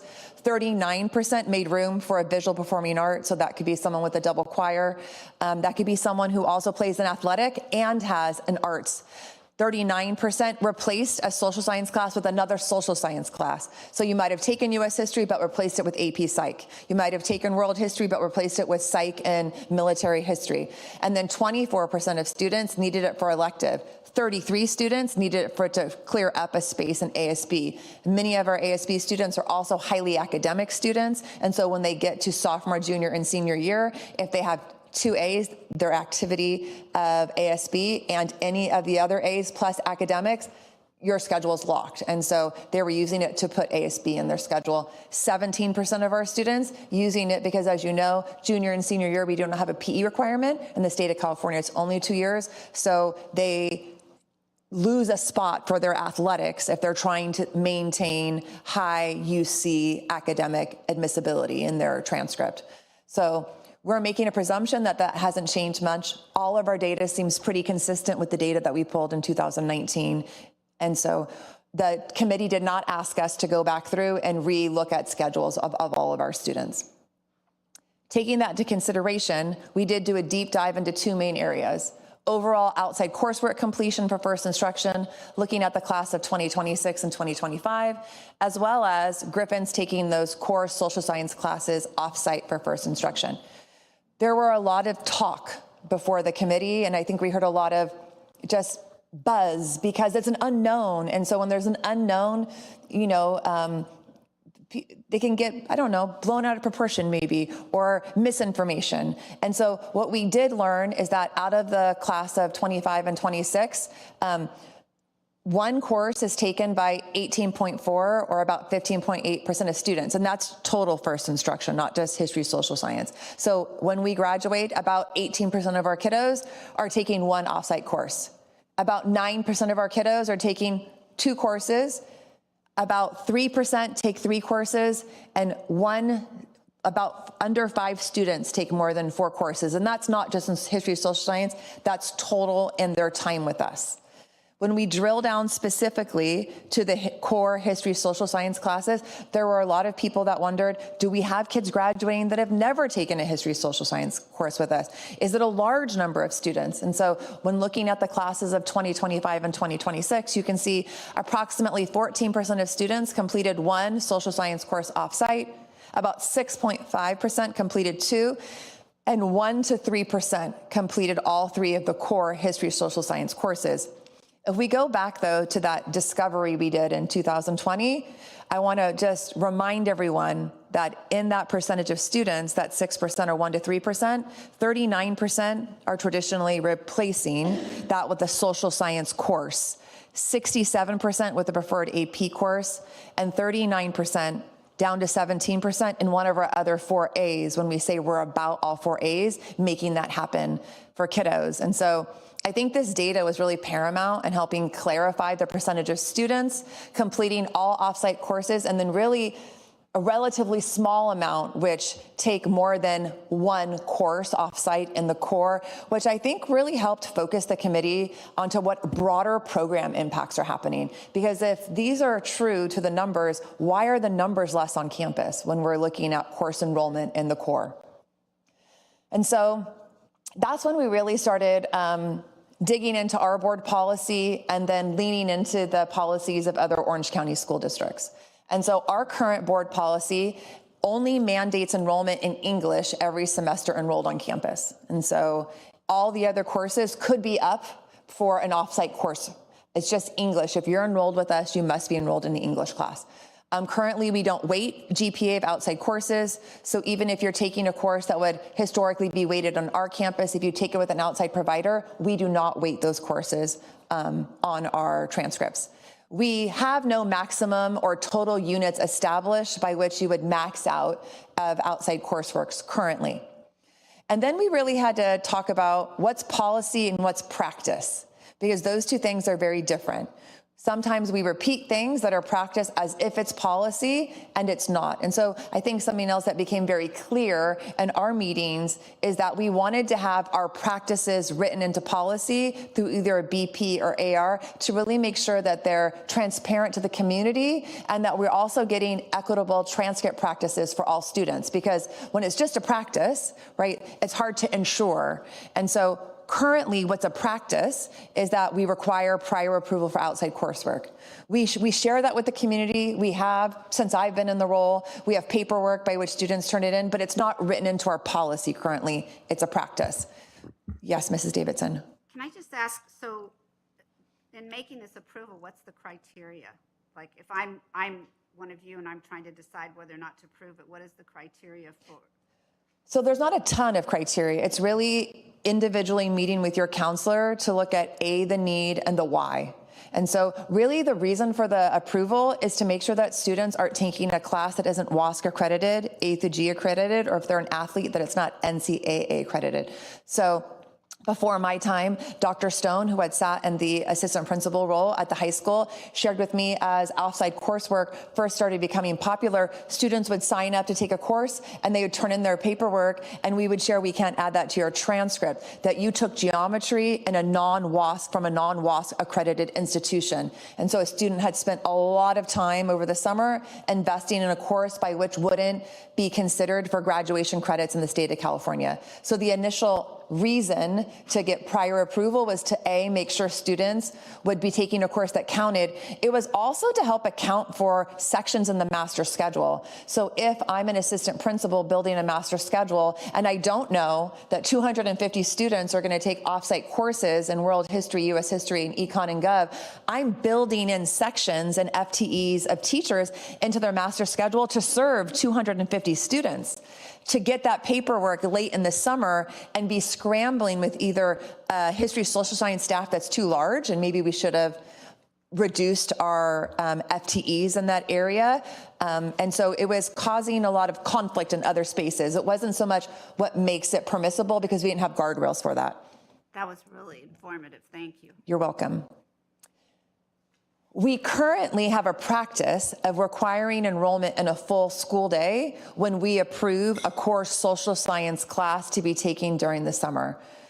Because the initial impetus of Griffin's Connection was to alleviate that flexibility and schedule for students who are impacted, the rationale was if you're taking a history social science class over the summer, it's because you will be enrolled in 6 periods, that you need that space in your schedule. And so that's been a practice that's been in place. And so we don't also sign off on an outside coursework for a core history social science class until Griffin Connections is full. That's also been a practice we had, is that our program fills first, then we would sign off on outside coursework, and we only sign off on outside coursework if the student indeed has a plan for a 6-period day. Now, that not being in policy creates some challenges when students change their mind when they come back the next school year. That's the reason I'm bringing it up. Something else in practice has been the only things that we add to an official Los Alamitos High School transcript is a pre-approved high school graduation requirement, 2, a pre-approved A through G course. Most of those are courses that we don't offer. A great example is environmental science. We only currently offer advanced placement environmental science. But there are many students engaged in the sciences who don't want the rigor of an advanced placement course, and so we'll take A through G college prep environmental science class during the summer that we approve. That then could get added to show that on their transcript. And then a pre-approved remediation course that we would add to the transcript. There are definitely instances where different things have happened because we've had families email us and say, this family had this put on their transcript, we want this put on our transcript. And you know what? It's our really obligation to make sure that we're equitably adding information to transcripts. So that's a practice that we should be memorializing in an administrative regulation or in a board policy. So it's very clear to families prior to taking a course, what courses will go on their transcript, what will not, because students are always welcome to take outside courses that they don't expect to put on our transcript and then submit that through the college admissions process on their own. And then also families should know how it will be weighted on our transcript as well. And so we have a clear practice, but the committee's goal really is to have all this information memorialized in either a board policy or administrative regulation so that we're really clear with our community. Do we put on transcripts dual enrollment classes? No, we do not put on transcript dual enrollment classes. And that's because that's a college transcript that you're submitting in partnership with your high school transcript. So that's very different than a high school course. And you would want that on a college transcript because it speaks highly of the rigor that you have engaged in when you submit to a college, your high school transcript and college units. So when you applied, you put both transcripts? You do. You put both. You put both on. Absolutely. And so we then started in looking at district comparison data when it came to board policies. And so we asked the committee, the districts they wanted us to look at. And so they asked us to look at some that we compare ourselves to and some that were similar to us in build. So Irvine Unified, we're always comparing our data to Irvine Unified Schools. They're another high-performing school district. Huntington Beach Union, that's probably the largest high school district adjacent to our community that we're comparing ourselves in when we look at athletics and academics. El Segundo and Brea Olinda are single high school districts with similar demographic populations and student outcomes, so looking at their board policies. And then it just so happened one of the administrators at Brea Olinda had just come from ABC Unified, and so she said, I can share all of ABC Unifieds with you as well, and so we said, we'll take it. And so key patterns emerged. Almost all the districts had outside coursework limits. In fact, all of them either had a 40 units total maximum across 4 years of outside coursework they would allow in the transcript, or some school districts said 10 per year, but in the end equating to that 40 unit total. Almost all districts did not weight outside coursework in GPA calculations. In fact, Irvine Unified was the only one who honored it high school by high school based on if that high school weighted that course on their campus. But they were the only one that we came into contact with in our investigation. Nearly all the districts required private approval for outside coursework, and it was delineated in their board policy as such. And then several districts also had dual enrollment and/or early college pathway programs that allowed students to earn college units that also counted towards high school graduation credits. And so that would be a true dual enrollment program. The reason I bring that up is that creates flexibility for students in a different way. So although they had a 40 unit threshold, there was a way to still eliminate high school graduation credits with replacing it with a rigorous course. Because in many of these institutions, you could take a world history course at your local community college, get college credit for it, and also check the box for your high school graduation requirement. So when we're talking about limiting our students, I think it was a really important part of the dialogue to recognize that our program is not a true dual enrollment program. So when we put thresholds on a student, they don't also have this additional lane to check the box for a graduation requirement, but at the same time replacing it with a course of rigor. And so those pathways all looked very different, and we gathered all that information simultaneously at each school district and how they ran those programs. And so these comparisons really showed that LoSal currently really has fewer explicit guardrails than comparable districts when it comes to outside coursework. And so something we noticed when we started going through board policies was that many districts required juniors to be enrolled in a full school day. And our board policy currently only requires 9th and 10th graders to be enrolled in a full school day for us here, that 6th period. So that became something we started looking at as well, because we were really also always looking at where are these students who would traditionally be enrolled in US history, world history, econ, and gov on our campus, when we saw that the offsite coursework was not as high in those core courses as we had thought. And so we started really looking at Los Alamitos High School student schedules. And so we really started with juniors. And so a key finding for our committee is that currently out of our class of 2027, which has 691 students, only 324 juniors are enrolled in a 5-period day. I think that number was really shocking for our committee. I know I was taken back by it. This means that nearly half of our juniors are not enrolled in a full school day. This finding really shifted the discussion within our committee from not only looking at a regulation of outside coursework, but really examining the overall student engagement and comprehensive academic schedule that we're saying is required for a Los Alamitos High School diploma. Because I think there was always the notion of the value and integrity of the diploma. And I think that our vision of our school district, and in particular the high school, is the 4 A's. And it's a one-time opportunity for 4 years to be engaged and connect with meaningful adults, with curriculum that you find complex, to find a passion on campus.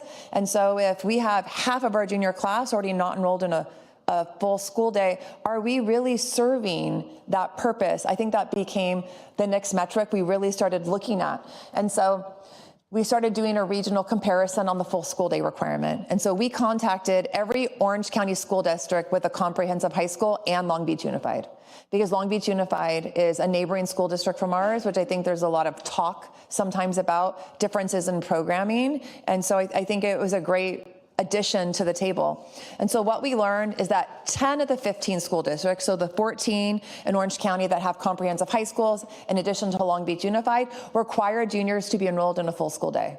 And so that's Long Beach Unified, Anaheim Union, Brea Olinda, Fullerton Joint Union, Irvine, Laguna, Newport Mesa, Saddleback, Santa Ana, and Tustin all required juniors to be enrolled in a full school day. And so this really raised a policy question on whether we should be aligning with regional expectations for a full academic enrollment, and really did our board policies and commitment to students call for that? And I think that in the committee, that was a unanimous yes.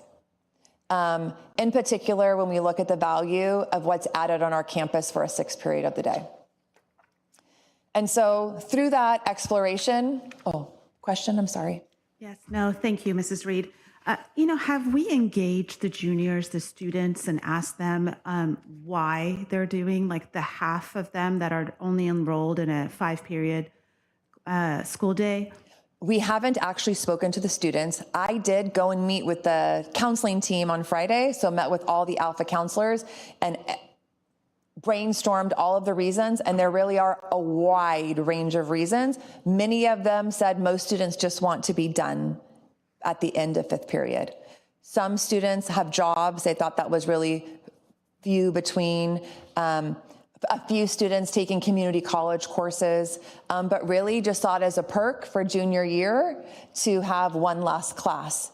Counselors also did share, though, there is a sub-cohort of students who might have 5 AP courses. And so now not wanting to just add in another rigorous course when worried about their GPA. And so that is a contingency of students as well, if you think about it. Because as you're looking to evolve your GPA above a 4.0, every college prep class you take that's not weighted has a negative impact on your evolution past the 4.0. So that would also be something that we'll want to take into consideration.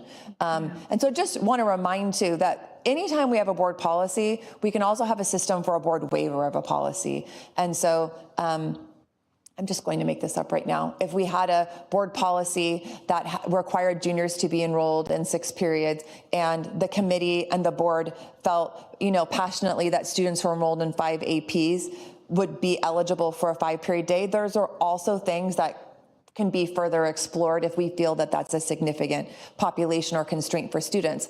It's also something that would be reflected in our school profile. So I know we spoke a little bit with the board previously about the school profile that Los Alamitos High School puts out that really represents for colleges through the admission cycle of what our expectations are. And so that would also represent that we require juniors to be in a full school day, much like Irvine or Laguna. And so if there was being filled with a college prep class and the GPA were to come down, it would come down equally across the class. And that would also then be outlined in our school profile.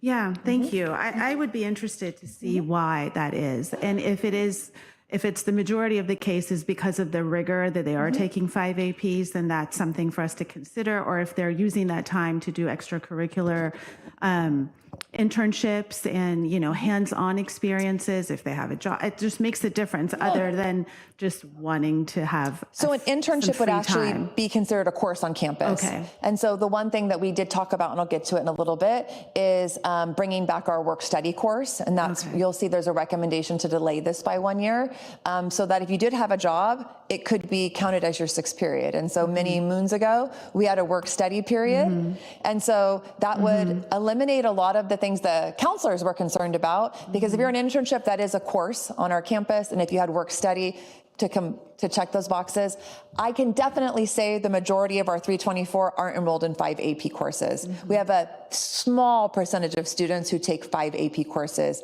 in tandem. Yeah. And so that would be easy data I could also share with the board as well. Okay. Absolutely. Thanks. I was going to ask about the work study, and I'm very glad to hear that that's something that we might have as an option for those students that need it. Thank you. Absolutely.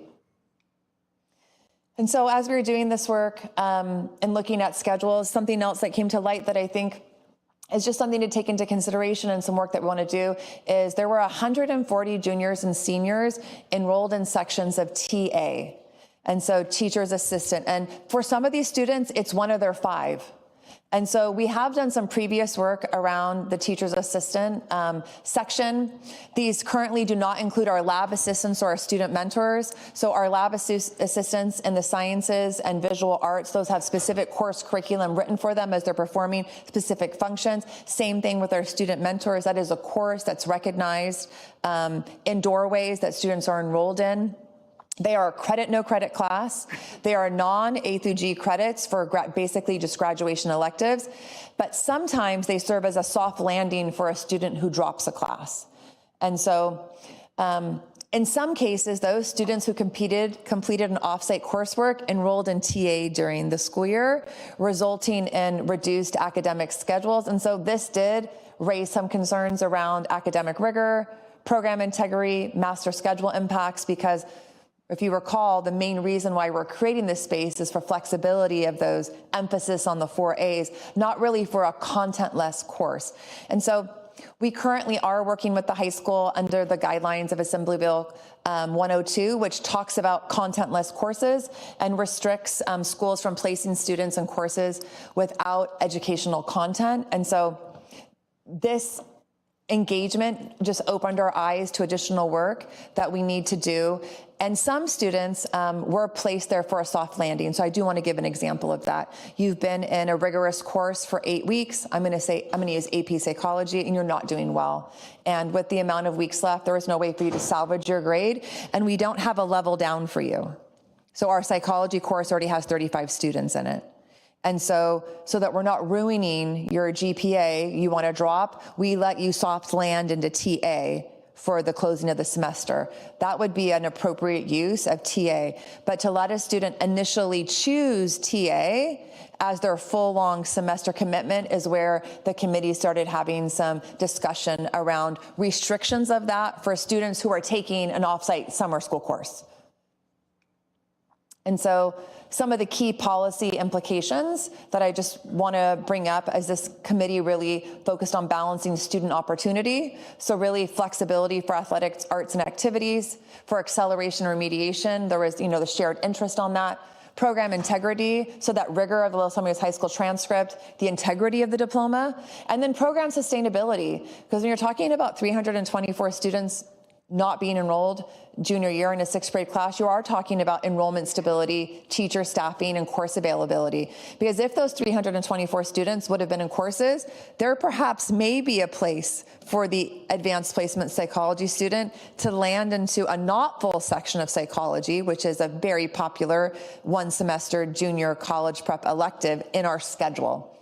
And so these considerations really guided the committee's policy recommendations. And so we decided on really a 2-phased approach. So really coming tonight, bringing forward the foundational change to a board policy, however, knowing that a new outside coursework board policy and detailed administrative regulation would be the next phase, something that really encapsulates everything into one policy. And so these were the shared interests that were identified in our first committee meeting by staff, for staff, districts, students, and community in terms of the policy and regulation recommendations. And so opportunity for students, balance of course load, cost of family, opportunity for remediation, finding ways to offset the limits of a 6-period day, rigor of the transcript, value or integrity of the diploma, protecting jobs, quality of teachers, sustaining and building enrollment, impact on ELA, which I think is something that we haven't talked about, but currently English on the high school campus is the only course every student is enrolled in. So anytime counselors are rolling out with an announcement, anytime we have to do testing for something all in one grade level, it impacts the English classroom. They're the ones that see the deficit in instructional time because it's the only class on campus every student takes at each grade level. And then also the impact on senior year graduation requirements. Some committee meeting members really feeling there's a dilution of rigor if we don't have an expectation for students to be enrolled or to complete a certain amount of courses on site at Los Alamitos High School. And so the emerging recommendations really are to require juniors to be enrolled in a 6-period day, and that would not be beginning with the class of 2028, so next year's juniors. It would be beginning with the class of 2029, which would allow us to adequately educate the current freshman class, add back those courses like work study, bring back courses on our enrollment sheet for when you're moving into junior year, courses that haven't been offered, and also explore other opportunities in this year for soft landings for students. Currently, we also don't offer semester-long visual arts or fine arts courses, so re-exploring that as an avenue for students as well. So if you had a student who was in 5 APs, you have appropriate courses that still look great on a college transcript, like in the fine or visual arts, but don't have the same homework or cognitive demand as another advanced placement course on their transcript. Establishing a maximum of 40 units of outside coursework, 10 units per year. And so we did really land on 40 units total. And then clarifying transcript policy so that when outside coursework is added, it's only if A, it's been pre-approved, meets graduation requirement and/or meets a required A through G course that hasn't been completed at the high school or is a course not offered at Los Alamitos High School. Require juniors and seniors completing a graduation requirement in the summer to be enrolled in a 6-period day the following school year. So not taking those core history, social science classes as a way to escape taking a course on our high school campus. And then not allowing initial enrollment in TA when you're taking an outside course. And then really continue to work to significantly limit TA enrollment in alignment with AB 102. And so on the agenda tonight is a first reading of a proposed amendment to Board Policy 6146.1, high school graduation requirements. And so there's really only 2 things that are currently up to be discussed. And so I've underlined new language and I've striked through old language to make it very clear. The new language we're proposing is no more than 40 credits of outside coursework may be allowed to count towards credits of graduation requirements, and that all outside coursework must have prior approval. That is in alignment with our neighboring school districts, as well as part of a practice that we currently have in place at the high school. And then beginning with the class of 2029, that students in grade 9 through 11 shall be enrolled in at least 6 courses each semester, 5 of which must be on campus, and students in grade 12 shall be enrolled in at least 5 courses each semester, which must be on campus. All of the other information that we've discussed tonight would be something that would really land towards phase 2 when we talk about taking practice to policy. And so once we get board direction on support for that, then tackling all of the items that would come from there. You know, Mrs. Reed, I was looking at what you just said in the prior, if you could go back, please. Of course. This one? In this slide, you know, it says students in grades 12 shall be enrolled in at least 5 courses each semester, 4 of which must be on campus. But in the slide prior, do we want to adjust, does that say the same thing as the third bullet from bottom? Because does that say a 6-period? Does that? It's not the same. So this is different. Let me give some clarity to that. Absolutely. So this third bullet from bottom would say that if you take an offsite summer course, you actually will take 6 classes. You won't be allowed to take 5. Because otherwise you could have taken the class during the school year. Right. So yeah, that complicates it for seniors, especially. That does. So that's saying junior, your rising senior summer. So after your junior year, if you take an offsite coursework, so I'm just going to say Gov and Econ, which is the one most popularly taken, you're committing to being in 6 periods the next year. Because otherwise, if you weren't, you have space in your schedule to take Gov and Econ with us. And that space, that 6th period can be off campus though, right? Well, as a senior, you have to take 6 classes. If you took this is saying if you took an offsite summer course, you would be enrolled in 6 courses. One course could, so if you were in a work study or currently our CT internship or an ROP course, those count as courses for us, but they're not on our campus. But it would count as a course. But this is saying you would engage in 6 periods, because the whole reason we sign off on taking an offsite course, the main reason anyways, is because you don't have enough room in your schedule. Not just because you were choosing not to take a course with us. So that is a change. That frees it up so that you would have the opportunity to do the internship. It could free it up, but I think what Mrs. Partisani is actually getting at is that will be different for seniors. Yes. So currently we have a practice of this, but not a policy. Yes. So currently if you take one of our 3 history social science cores and we sign your offsite course agreement, we say to you, you're agreeing, and they're agreeing to take a 6-period day, but it's been a practice. So sometimes students will come back and 2 weeks into the school year say, I think I really want to drop AP Psych. And so now they're in 5 classes, even though they thought they were going to take 6. And we, with being a policy, we would say, well, actually, you took that offsite course because you said your schedule was impacted. And so we totally get you don't want AP Psych, but we're going to need you to fill that with a 6th class and not just be on a 5-period day as a senior. Okay, yes, that helps explain that. Thank you.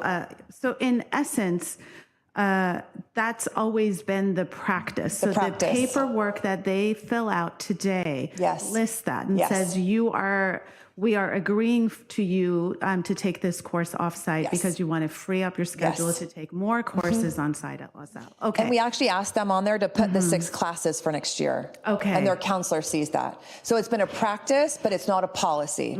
So then when students come back the next year, and our counseling team believe, this happens to a couple of students, and then people get wise and enroll in 6 and drop because it's a practice. This would put teeth in it, right? Where you would say, well, actually, we have a policy.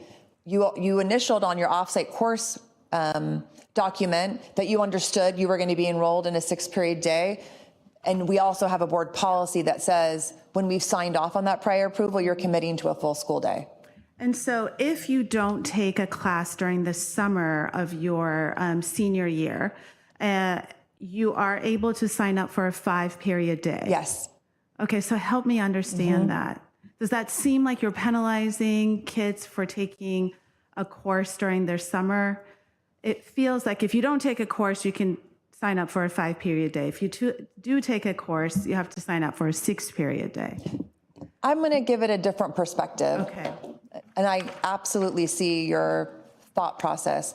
I think the perspective of the committee was every student is taking a 6-period day. We offer 6 periods. We're funded for 6 periods. And so a 5-period day for a senior has always been looked at as a perk because you've met all of your graduation requirements ahead of time. And so you're able to leave campus early. But we're now going to let you take a class not with us under the rigor, the expectations of a Los Alamitos high school class. You're going to take it in the summer so that you can leave early. So I think they're both just different perspectives of the same thing. I would think teachers would believe if students aren't impacted in their schedule, why wouldn't they be taking the Gov and Econ class with us on campus? Why would we give permission for them to take it from an outside provider so that they could leave school early? If it wasn't for an internship, a job, because all of those could count as a course. I see. So I don't think there's a wrong or a right. I think they're just two different perspectives. I think it's also helping educate our community on what that means, kind of like how you and I are having this dialogue. I think it's going to be very helpful to have this dialogue with our family so they understand that this is not necessarily a new policy, it's just practicing what we've already had in place in a more formal way. And I think it's really great timing. So we just sent out 2 weeks ago all of our Griffin Connections information. So all those families who turned in their documents by last Friday, this is the week we go through our numbers and assign open seats this Friday, all just recently signed that document, put their initials on there and slotted in their 6 classes for next year. And one last question, is there a particular class that you can take that doesn't necessarily it doesn't fall within the social science and history elements or A through G courses that we offer, but it's a class that you want to take during the summer, does that preclude you from having a 5 period day? No. In fact, we're only reporting the courses that students submit to us for transcript recognition. Okay. Their students are welcome to take as many outside courses as they'd like for their own learning and investigation, curiosity, and they can submit those courses separately to any institution of higher education they apply to. Yeah, so they can take college courses and have separate transcripts be sent, but they're not necessarily part of their high school. It would only be if they take a core graduation requirement class that you would normally, everyone's enrolled in during the school year. If you take that during the summer, it would preclude you for the 5 period day. Not that you took an additional course, no. Okay. Does that make sense? Yes. Yeah. I think I think maybe it's a question or maybe it's a comment. I don't really know. But when I hear what Ms. Partisani just said about students and the taking that 6 period, the commitment, and I think one of the things that I'm trying to think about, and I don't have a high school age kid, but a student that is a senior that says, I took it in the summer. I want 5 periods because I'm playing soccer. I'm in choir and I'm going to be practicing till 10 o'clock and I'm going to use that extra hour of the day to do my homework. Like that is something that might be really valuable. And I'm not living the life that your children are right now, but I'm also wondering, is that a place where the students that are in those upper grade levels need that extra time? Because they are, I think about what choir students do every day, and they're practicing and they're going to private classes or dance or cheer, all those things that not having a 6 period day might be really beneficial to them, because I don't know how they're fitting in homework. Athletics are 6 period. Yeah, and understanding that. But even, so maybe I'm picking the wrong one, but there's so many other things. I think you're really talking about just a reduction of time, right, into their schedule. And so I think that really is a question. Yeah. Is the reduction of time something that's valued more than taking core classes that are part of our core academic standard at Los Alamitos High School? Yeah. And I don't think there's a wrong or a right, but those are the two competing interests. Yeah. Right? Because not having high school age kids, but also having a 6th grader that's doing so many extracurriculars, already struggling with homework and balancing the time. And having 2 high school kids, one that graduated, I had to go take 7 periods to fit in both song and cheer and ASB for my son to be playing volleyball and be in a CTE pathway. So I don't know that the athletics or highly invested student actually could take 5 and still have those in their schedule and make the core graduation requirements. But the waiver, a possible waiver does enable us that flexibility, right? Absolutely. Yeah. Okay, thank you. And I think when you develop if you're intending a policy that you're thinking there will be a significant group of students who may want a waiver, then those should be things that we clearly outline what a waiver would be used for in administrative regulation, so that we don't find waivers being a practice and not a policy, and waivers being something that aren't equitable to get. Because a practice can be inequitable when multiple people, we have an amazing counseling team, but there's no way they can talk about every student, every situation on campus. And so what one counselor puts a waiver forward for and another one doesn't, those would be things that I think we would want to talk about in advance in our bigger policy and administrative regulation. Couple questions. Thank you very much. So you gave me the years when it would be starting, but what incoming class would that? Our current freshman class. Our current freshman class. So we have plenty of time to message this and to get them all on the same page. That was number one question. And I'm just going to speak.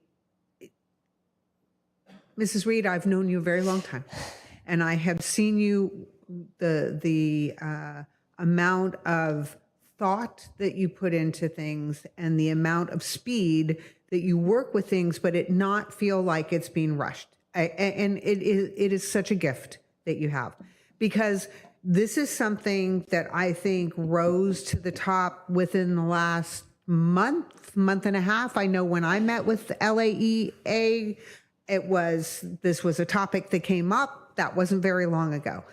And what excites me about this is that I think we have so much regard for our school and the rigor that we have, and to find that maybe there was a bit of a gap and that we can be that much better and have a really amazing plan to be able to get there. with all parties, it sounds like, and that was my next question, really on board and feeling like they're invested, it is just phenomenal work. And to that, do we feel like we have all parties invested and thinking that this is the right direction? I think we have all staff thinking this is the right direction, but I think, to be very transparent, this is the first time we're bringing that to a community forum. Right. And it's also why we would want to engage multiple times around a policy like this. And so, bringing it, this wouldn't be something we're bringing back for just one read. Right. Does that make sense? Yes. Yeah. But I meant from a staff perspective. I think from a staff perspective, absolutely. So we've had LAEA being involved. Nathan Howard, our LAE president, actually was part of this committee. We have teacher representation from all the departments.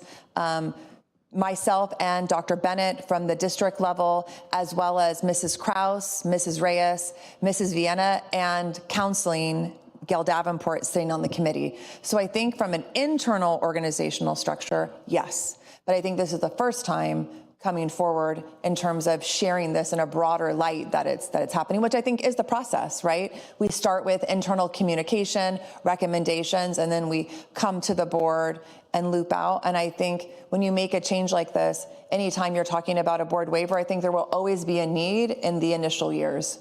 Because even though we'd be starting with the freshman class, there'll be things perhaps that we can't anticipate.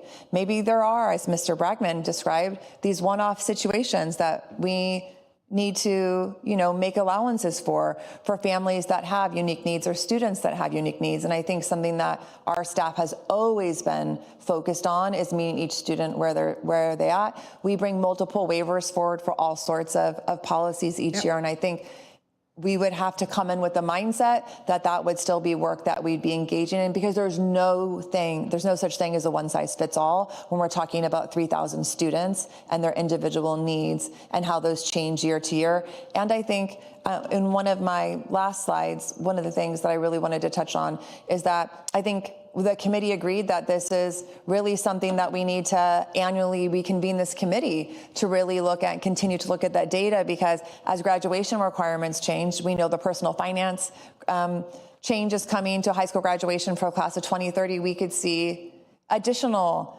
dialogue and recommendations that could be made. And I think something that really came out of this, so that we continue to provide opportunities for our students, is the need to explore true dual enrollment options for our students. So really looking at those college and career access pathways and partnerships that lead to early college programs that we see some other districts have, because that can do two things simultaneously: allow a student an opportunity to take a community college class for credit that also meets a high school graduation credit. And so really maximizing that bandwidth kiddos have to engage in the other 4 A's and have that time for rest and homework, as Mr. Bragman said earlier. So I think that this signals a recommendation from my office would be to begin exploring true dual enrollment on our campus as well, to make sure we're continuing to serve all of the sections of our campus. Well, and I think I heard from the board when we were chatting right here, but you can make comments. I do think that for the most part, this is something that will really resonate and align with our community, because people come to our community for a very high performing, high rigor high school. So anybody else have any comments before we move forward? Sorry, just a couple of things. So one, I appreciate the fact that you did sort of set out to do a benchmark study with other neighboring districts, and you found out that 10 out of 15 juniors are all enrolled. 10 out of 15 districts have juniors that are enrolled in a full day. I think that's key. One of your guiding principles, it sounded like, is around making sure that we have academic rigor and program integrity. I think those are all great things that we all pride ourselves as part of a LaSalle community, highly driven, success-oriented community. I feel like I am 100% on board when it comes to like freshmen through juniors having a full day and really taking advantage of the courses that we have on campus. I love the idea of bringing true dual enrollment back in as an option, leaving, making work study be part of the, one of the periods would be satisfied. Because I think that's one of the things that I hear about from students, that they want time in their schedule to be able to go out and get internships and work in the fields that they're interested in. The part that gives me pause is the seniors, because having one currently and seeing the workload. I think that a lot of the seniors design their schedule so by the time they get to the senior year, when college applications are due, when all the essay writing, as you know, I mean the process is a full-time job, that they do have that flexibility in their schedule. So sometimes I feel like they do take those courses that they can take on our campus, but only to allow them to have flexibility to. Oh, Griffin Connections wouldn't things. count. So if you took Griffin Connections with us in the summer, you can take a 5-period day. Okay, well, there you go. That answers my question. It's when you go to an outside entity. And so I think, to be honest, there's a rub there too that we should be aware of. We're not currently able to accommodate every senior who wants my next Griffin question. Connections. Yeah. So I'll give you an example for this year. And this would also give us time, because this wouldn't impact policy to the year after, to make sure we could. So this year I had 64 requests and I'm able currently to honor 45. So we could shift where our second section of Griffin Connections is, because we offer 2 in one of the core areas, to be always emphasized on the rising senior class, so that wouldn't impact a student. But that is part of the planning and kind of the rationale why we would want an additional year. Thank you. You're welcome. So Griffin Connections wouldn't be an outside course, just to make that clear, for any of the levels. So in 2018, in the drama over it being history, I felt personal bias and indignation, thinking that we were sort of dismissing the value of history, government, and economics and all that. And so thank you, because this report and showing the small percentage of people actually taking all history classes off campus helps. But what really made a difference to me was when you said I could take US history and then take an AP history social science, which I think is what's happening, but wasn't what I understood. So this committee working with the teachers has to be really enlightening and empowering for them too. I have one quick question about Griffin Connection. One of the components that where I honored the online course and the fact that we were building that from our campus was that there was a certain percentage of hours required for the students to return to campus for discussions. Like, it wasn't all online. They could be studying something about government and then come back for 5 hours every 2 weeks. Is that to be in a classroom and have those discussions? That's not what it currently looks like. So the course has evolved to meet community demands as well. And that was also pre-COVID. And so I think, to be transparent, teachers felt similar to you, and then our same teachers changed their views when we went to teaching online. And so what our course lists look like now is there are 2-3 weeks semesters, and during the 3 weeks, there's one mandatory classroom day. And then you have mandatory learning days each week that are 2 hours in a Zoom format, where they still lead those online Socratics discussions. It's just not forcing students to be in a brick and mortar building. So it gives, what some of our families shared is they want to travel, they want to spend the summer with grandma and grandpa, they have these other experiences. They still want to engage in learning, but they might not be here in the 90720. And so we still do have weekly online learning and the one mandatory day, but everything else is asynchronous. So it's a blend. And our teachers feel really good about it. We have the same staff teaching those sections as we did when it originally started, and they've really evolved and are masterful at it. Well, and how many of our meetings now are Zoom? So it's very powerful interaction. Thank you. So if I hear you correctly, it might also give an opportunity for more of our staff to be able, for us to be able to offer more classes in the summer in Griffin Connection. Not really. We don't really know. It is an additional cost to us. Because we're funded, because remember, the majority of, at the time, and still, majority of these students weren't taking it to take a less of a day. They're taking it to have a 7-period day. Right. And so we're funded for 6 periods. So when we do Griffin Connections, I don't know of any other district that does this. They just let them take outside coursework. Right. It actually costs us money. 3 additional sections, I 3 believe sections. it is, to the master schedule. That we're really not getting additional funding for, but that's because we have a commitment to our students to want to be in the 4As. Right. But every time you add, could you? Yes. But there was a financial cost to that I think we had to have our eyes wide open to. Great. So something we currently have is we have 3 teachers that teach a section, and then we leave it open for any teacher who'd be willing to teach it at summer school pay. And so we've been very lucky every year to have a teacher who's willing to teach it at summer school pay, so that the hourly summer school wage.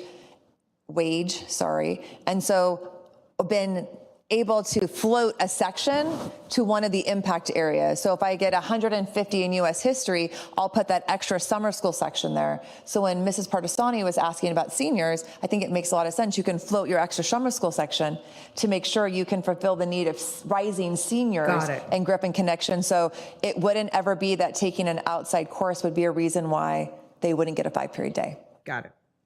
As a solution. Perfect. Thank you. Amazing. Thank you. Thank you so much. I think we were all wrong on the timing of that when we had agenda planning. So let's move on to some business, and I think we also have another. Yes, I know. I got it. I just was trying to. I know everybody's waiting, so.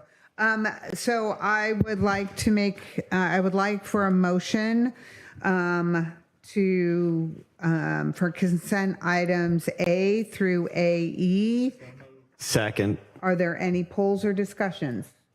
All those in favor? Aye. Now we move on to our action items. And approval of the first reading of the revised policy 61461, high school graduation requirements. Mrs. Reed, because she got back to your desk. I'm really Thank you so much, President Hill. So we're bringing this forward as a first read tonight. And so we'll be bringing it forward again with revisions. And so the first revision that we know of already is we would be recommending the 6-period day for juniors to not start until the class of 2029. Wonderful. I move approval. A second? Second. Any discussion? Just quickly, this is about what we just talked about, right? Yes. Yes. Okay, so the other things that we talked about to enhance this policy in terms of making sure that we prioritize, Griffin Connections for seniors, allow courses taken on Griffin Connections to count towards seniors. So those types of things, maybe even talking about the true dual enrollment, would that all kind of be added to this policy? No. So true dual enrollment would be I would recommend from my office a whole nother committee to start and really vet out what that looks like, because it can affect teacher FTEs. And I think we would want to engage a lot of stakeholders and LEA and teachers at the high school in that process as we explored. We do plan in phase 2 to bring forward a new policy. So I could prioritize that policy to come with the second reading, where we could look at all of the items transcript wise and all of the minutia we talked tonight to be memorialized in a new board policy. What we noticed when we explored other districts is it was almost impossible to find all this information. Nobody had it easily accessible in one policy. It was in 7 or 8 different policies. And so we all agreed we would want that in one standing policy. And so we will bring that forward and complement to the second reading. Okay, wonderful. Thank you. I have a first, I have a second. Discussion, all those in favor? Aye. My discussion just simply would be initially when we were working with the committee that the second reading, we thought about whether we would bring it at our next board meeting, which is March 24th, which is just a mid-year workshop and we don't have the full meeting. I think given the fact that we're already waiving this for the following year, that it would be smarter for us to allow for a regular board meeting to have the second reading be at the April 21st board meeting. So that's a lot of time in between.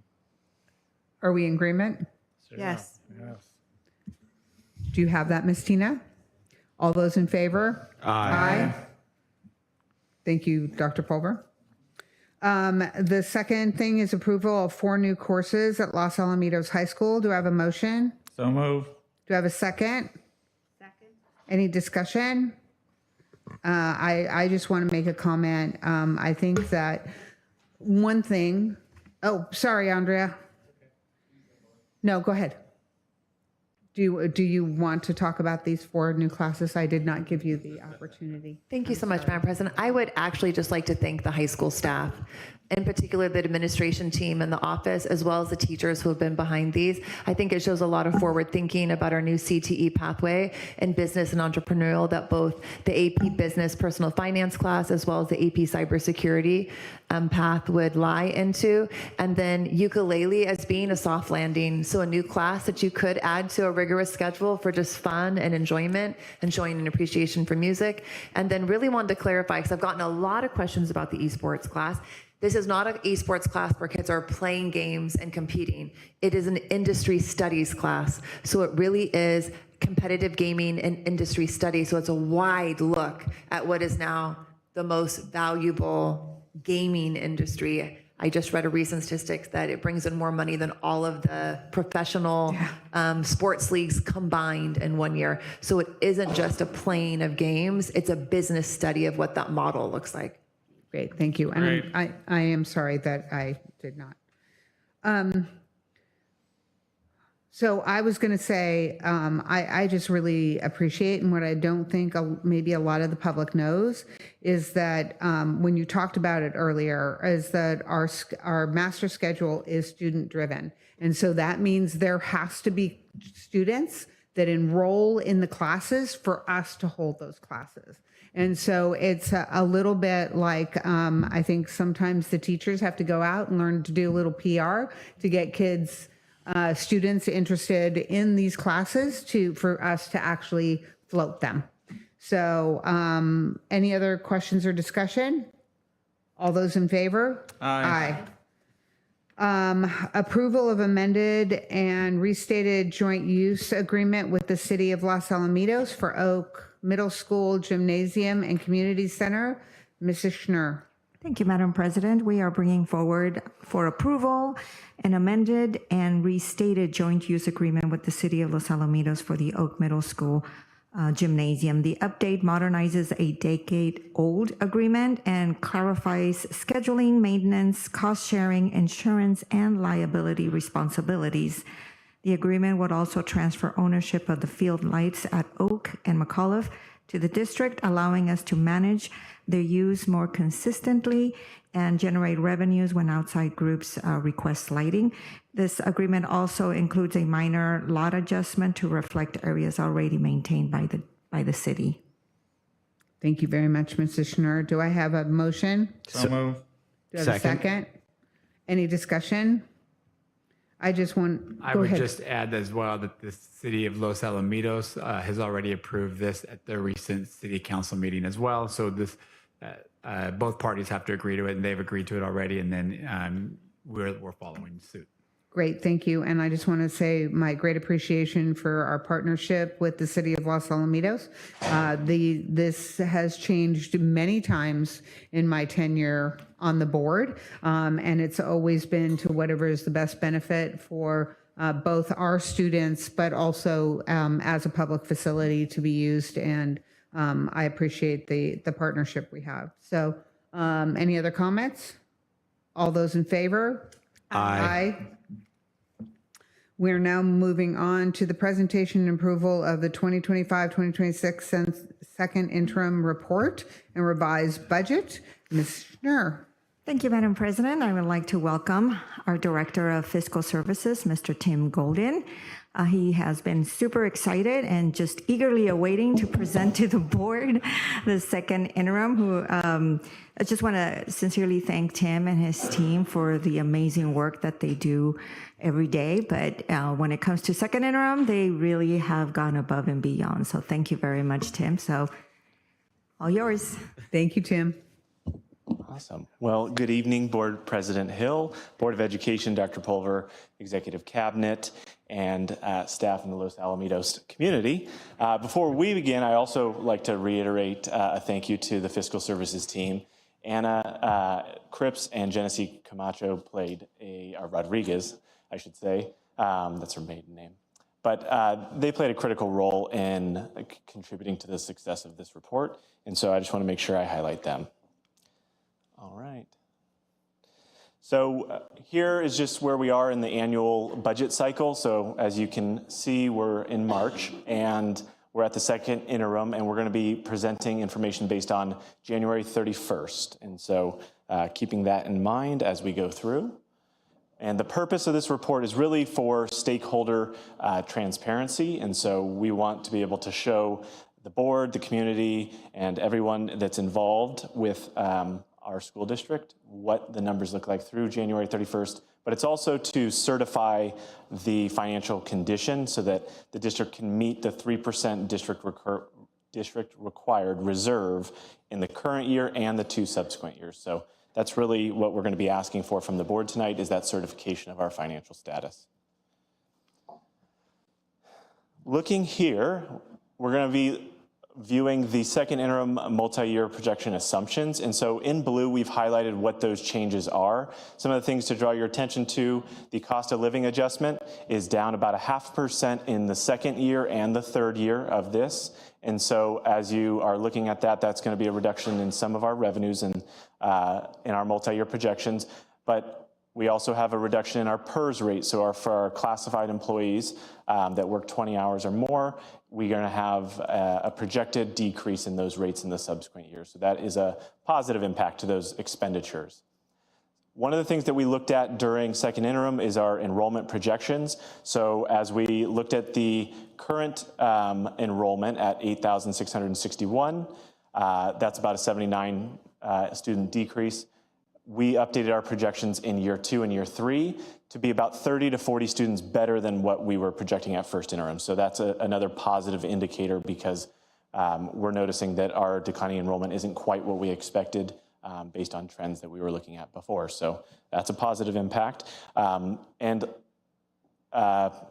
In relation to that, our projected P2 ADA, so our actual ADA, has gone up just ever so slightly. And then our funded ADA has also gone up just ever so slightly. So a little subtle increases in both of those, positive indicators to our budget. And so those are things that we're looking to continue. One of the things that did change is our unduplicated pupil percentage, which is based on our socioeconomically disadvantaged student counts. And so we did have a decrease this year of about 284 students. And so that resulted in about a 0.75% decrease in our UPP, as shown there. All of these factors impact our projected LCFF entitlement. And so there are some subtle changes in those bottom numbers as well. Can I ask a quick question? Absolutely. So do we really feel that that is a decline in our unduplicated count, or is it getting them to report? So the unduplicated count is, just a reminder for everyone, is either students are EL, low income, or foster youth, and they're our biggest population, and they can only be counted once. So if you're EL and low income, you're only counted once. Our biggest one would be low income, of the 17 to 18% that we've hovered over the last few years. But as the state and has provided universal meals free to everybody, regardless of income, there is less of an impetus for families to apply and indicate to us that they're low income. And so we think some of that is hurting us in some ways, because that is affecting our supplemental dollars. But to families who would normally qualify, there are other benefits. They would qualify for ELOP if they're 6th grade and below. They could qualify for free transportation and some other areas at reduced rates. So we will be working how we can be a little bit more strategic to try to make sure that our families understand, even though you get free meals, there are other reasons why you should, if you qualify for under low income, why you should still be filling out that form. in addition to providing more funding for the district and providing resources for economic resources for students, that there are other benefits to them as well. So we're going to be having to strategize and work on a better information campaign for that. Thank you very much. That's a good question. This next slide here is the enrollment comparison with actual and funded ADA. And just one thing to remind everyone is that we are largely funded on our P2 ADA, which is certified in April. So in April, we usually have a report that we send to the state to give us those ADA numbers that critically impact our funding for local control funding formula, LCFF. So looking at this, this chart here, you're going to see in the blue, the bars are going to be our enrollment, and in red, you're going to see the actual P2 ADA, and you'll see in black is our actual funded ADA. One thing to note here is that we don't include our county funded ADA, which is for our students that are in county programs, because those students actually, we get the funding for, but it gets passed through to our county office. So we don't technically include them in this because that funding is essentially transferred. So looking at this, you'll see that trend where the funded ADA was above during those COVID years in the middle, where there was a lot of statute that was put into place to mitigate the loss of ADA during that time. And so now that we're getting into the years post-COVID, we're at the point where we're funded on the prior 3-year average ADA. And so as you can expect, if we have about 96% attendance, but we lose 3 to 4% of student enrollment year over year, we're almost funded at what our enrollment is, but it's just not quite. So it depends on your enrollment loss year over year. And so looking at that information, it's just a graph for us to be able to see kind of those relation over the years. Looking at our changes from first interim to the unrestricted general fund, because that's generally where we live, is on the unrestricted side. And so there's not a lot of changes typically from first interim to second interim. There's usually a bigger swing from our adopted budget to first interim because we're projecting at adopted budget and then we're truing up at first interim. And so not a ton of changes here, really highlighting the big changes on the revenue side. We did have, with our supplemental early retirement plan, we had increased enrollment of our retiree benefits. And so what that means is we actually are transferring in about another $400,000 from our Fund 20, which is specifically designed for retiree benefits. And so that's what makes up largely of that transfer in, that $400,000 increased revenue.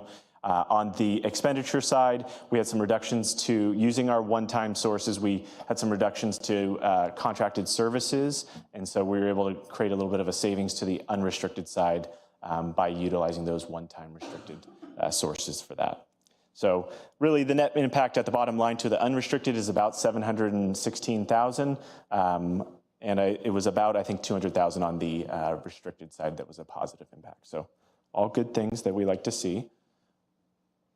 Looking at the unrestricted multi-year projections, again, for the unrestricted side, it's going to reflect where we anticipate we are going to be by the end of this year and the subsequent years. The focus here is on the ending fund balance.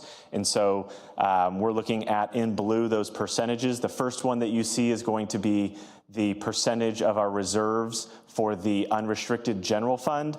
And then the one that you see at the very bottom is going to be combining the unrestricted general fund with our Fund 17. And so it's not adding them both together. The bottom line one is summative of both. And so looking at those numbers, we do show a healthy number in those, so that would indicate our positive certification. And so we do put our best assumptions that we know at this time into these. We budget conservatively. That way we understand there are a lot of changes that come about during each of these multi-years. And so it's just making sure that we understand that the impacts of our negotiations are not in these numbers at all. So any collectively bargained agreements would obviously impact these numbers. So this is as it sits today with no agreements in place. And just as a reminder, we do have in the current year and the second year, as part of our stabilization plan, a $450,000 transfer from Fund 17. So that is in the current year and in year 2. It is not in the third year, but that was part of that stabilization plan that was in effect starting from last year. So just That wanted was to going to, that was going to be my question. So when we see Fund 17 go up again in 2027, 2028, that is from, that's from the interest that has been earned within Fund 17. So the benefit of that is, because you can, some of you who might have been on the board several years ago when we did have to dip into Fund 17, because that's always makes the board nervous, because it's an additional reserve. That when as we gave raises back to employees, they wanted to, the board wanted to replenish whatever we put out of Fund 17 and put back in.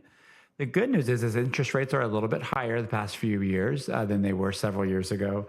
As you can see, even though we dip this year and next, Fund 17 is almost restored in the third year out, where we won't have to, which will allow us to have funds available, albeit little, for employee salaries, health benefits, et cetera. Great, thank you. Perfect, all right. So looking at the road ahead, where we are right now is in that middle point there at second interim. And what we're asking from the board tonight is just the certification of the second interim report. Next up will be the governor's May revision. Between now and then, we're going to be doing a lot of budget development and reviewing our numbers, enrollment, and staffing. And so looking ahead, we'll have the governor's May revise or May revision in May, and then in June, we'll have the 2 meetings where we'll have the preliminary budget, and then we'll have the final budget towards the end of that month. So with that, were there any questions? Mrs. Davidson? So I don't know if this applies, but do we have any indication yet whether the governor is still intending to hold back that portion of Proposition 98? So we won't know any new update to that until the May revise. But in his January budget, he was projecting to hold back $5.7 billion that should be towards education dollars. And he already did that last year to about 1.4. So it's setting an ugly precedent, which is going to take continued advocacy on all of our parts. I know Orange County superintendents have a Ledge Action Day with our local legislators coming up in March, and that'll be a big topic for us as well. Great question, Mrs. Davidson. Thank you very much. So I haven't had, I'm sorry, it has been a really long day. So do I have a first? Yes. And do I have a second? Second. Any other discussion? I just want to thank you for this report. It's you know, year after year, or midterm after midterm, it's very well done. And thank you for the thorough explanation going through the numbers. It's very helpful. Of course. Thank you. All those in favor? Aye. Aye. Opposed? Good job, Tim. Got a 5-0 right Yeah. there. Bring snack next time, okay? Cookies. Okay, I don't even ask for cookies. So now we're on to action item E, acceptance of a bid 252606, approval of agreement with Keystone Builders for campus restroom projects at Los Alamitos High School. Mrs. Schneer. That's okay. We are all tired. I apologize. I was being No problem. Anywho, we are bringing forward approval of an agreement with Keystone Builders. They are the only bidders that provided a bid for the restroom renovation at the high school. Wonderful. Do I have a first? So moved. Second. Great. And we did have a walkthrough and we did put it out to bid, and awesome. Thank you. All those in favor? Aye. Opposed? Passes 5-0. We're now working on the adoption of a resolution of the Board of Education for Los Alamitos Unified School District, Orange County, California, moving the holiday observation of Lincoln's birthday from February 12th to February 16th. And Dr. Reese Wright. Yes, tonight we're bringing forward the resolution which allowed us to pair the two presidents' birthdays side by side so that we could take the President's Week off in February. Thank you, sir. And I believe, do we have a first and a second? Second. Thank you. This is a roll call. I stopped myself. Thank you. Mrs. Parasani? Aye. Mrs. Davidson? Aye. Mrs. Hill? Aye. Mr. Forehand? Aye. Mr. Bragman? Aye. Passes 5-0. Wonderful. We are now on to the approval of warrants. Warrants are the checkbook of the district, and there's a total of $3,415,949.54. Don't forget the 54 cents. 46 pages. And do I have a motion? So moved. Do I have a second? Second. Any other discussion? All those in favor? Aye. Aye. And we now move on to the acceptance of donations. Thank you to a very great, thank you. Oh, I love the drum roll. So do I have a motion? So moved. Do I have a second? I'll second. Great. Discussion? Thank you to a very generous community. All those in favor? Aye. Passes 5-0. We are now moving on to the classified personnel report, certificated personnel report, and administrative personnel report.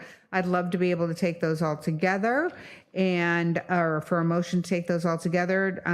Dr. Reese-Wright. Thank you, Madam President. Yes, tonight the three personnel reports reflect all personnel changes since our last board meeting, and we recommend approval as submitted. I have a motion. Is that your motion? Second.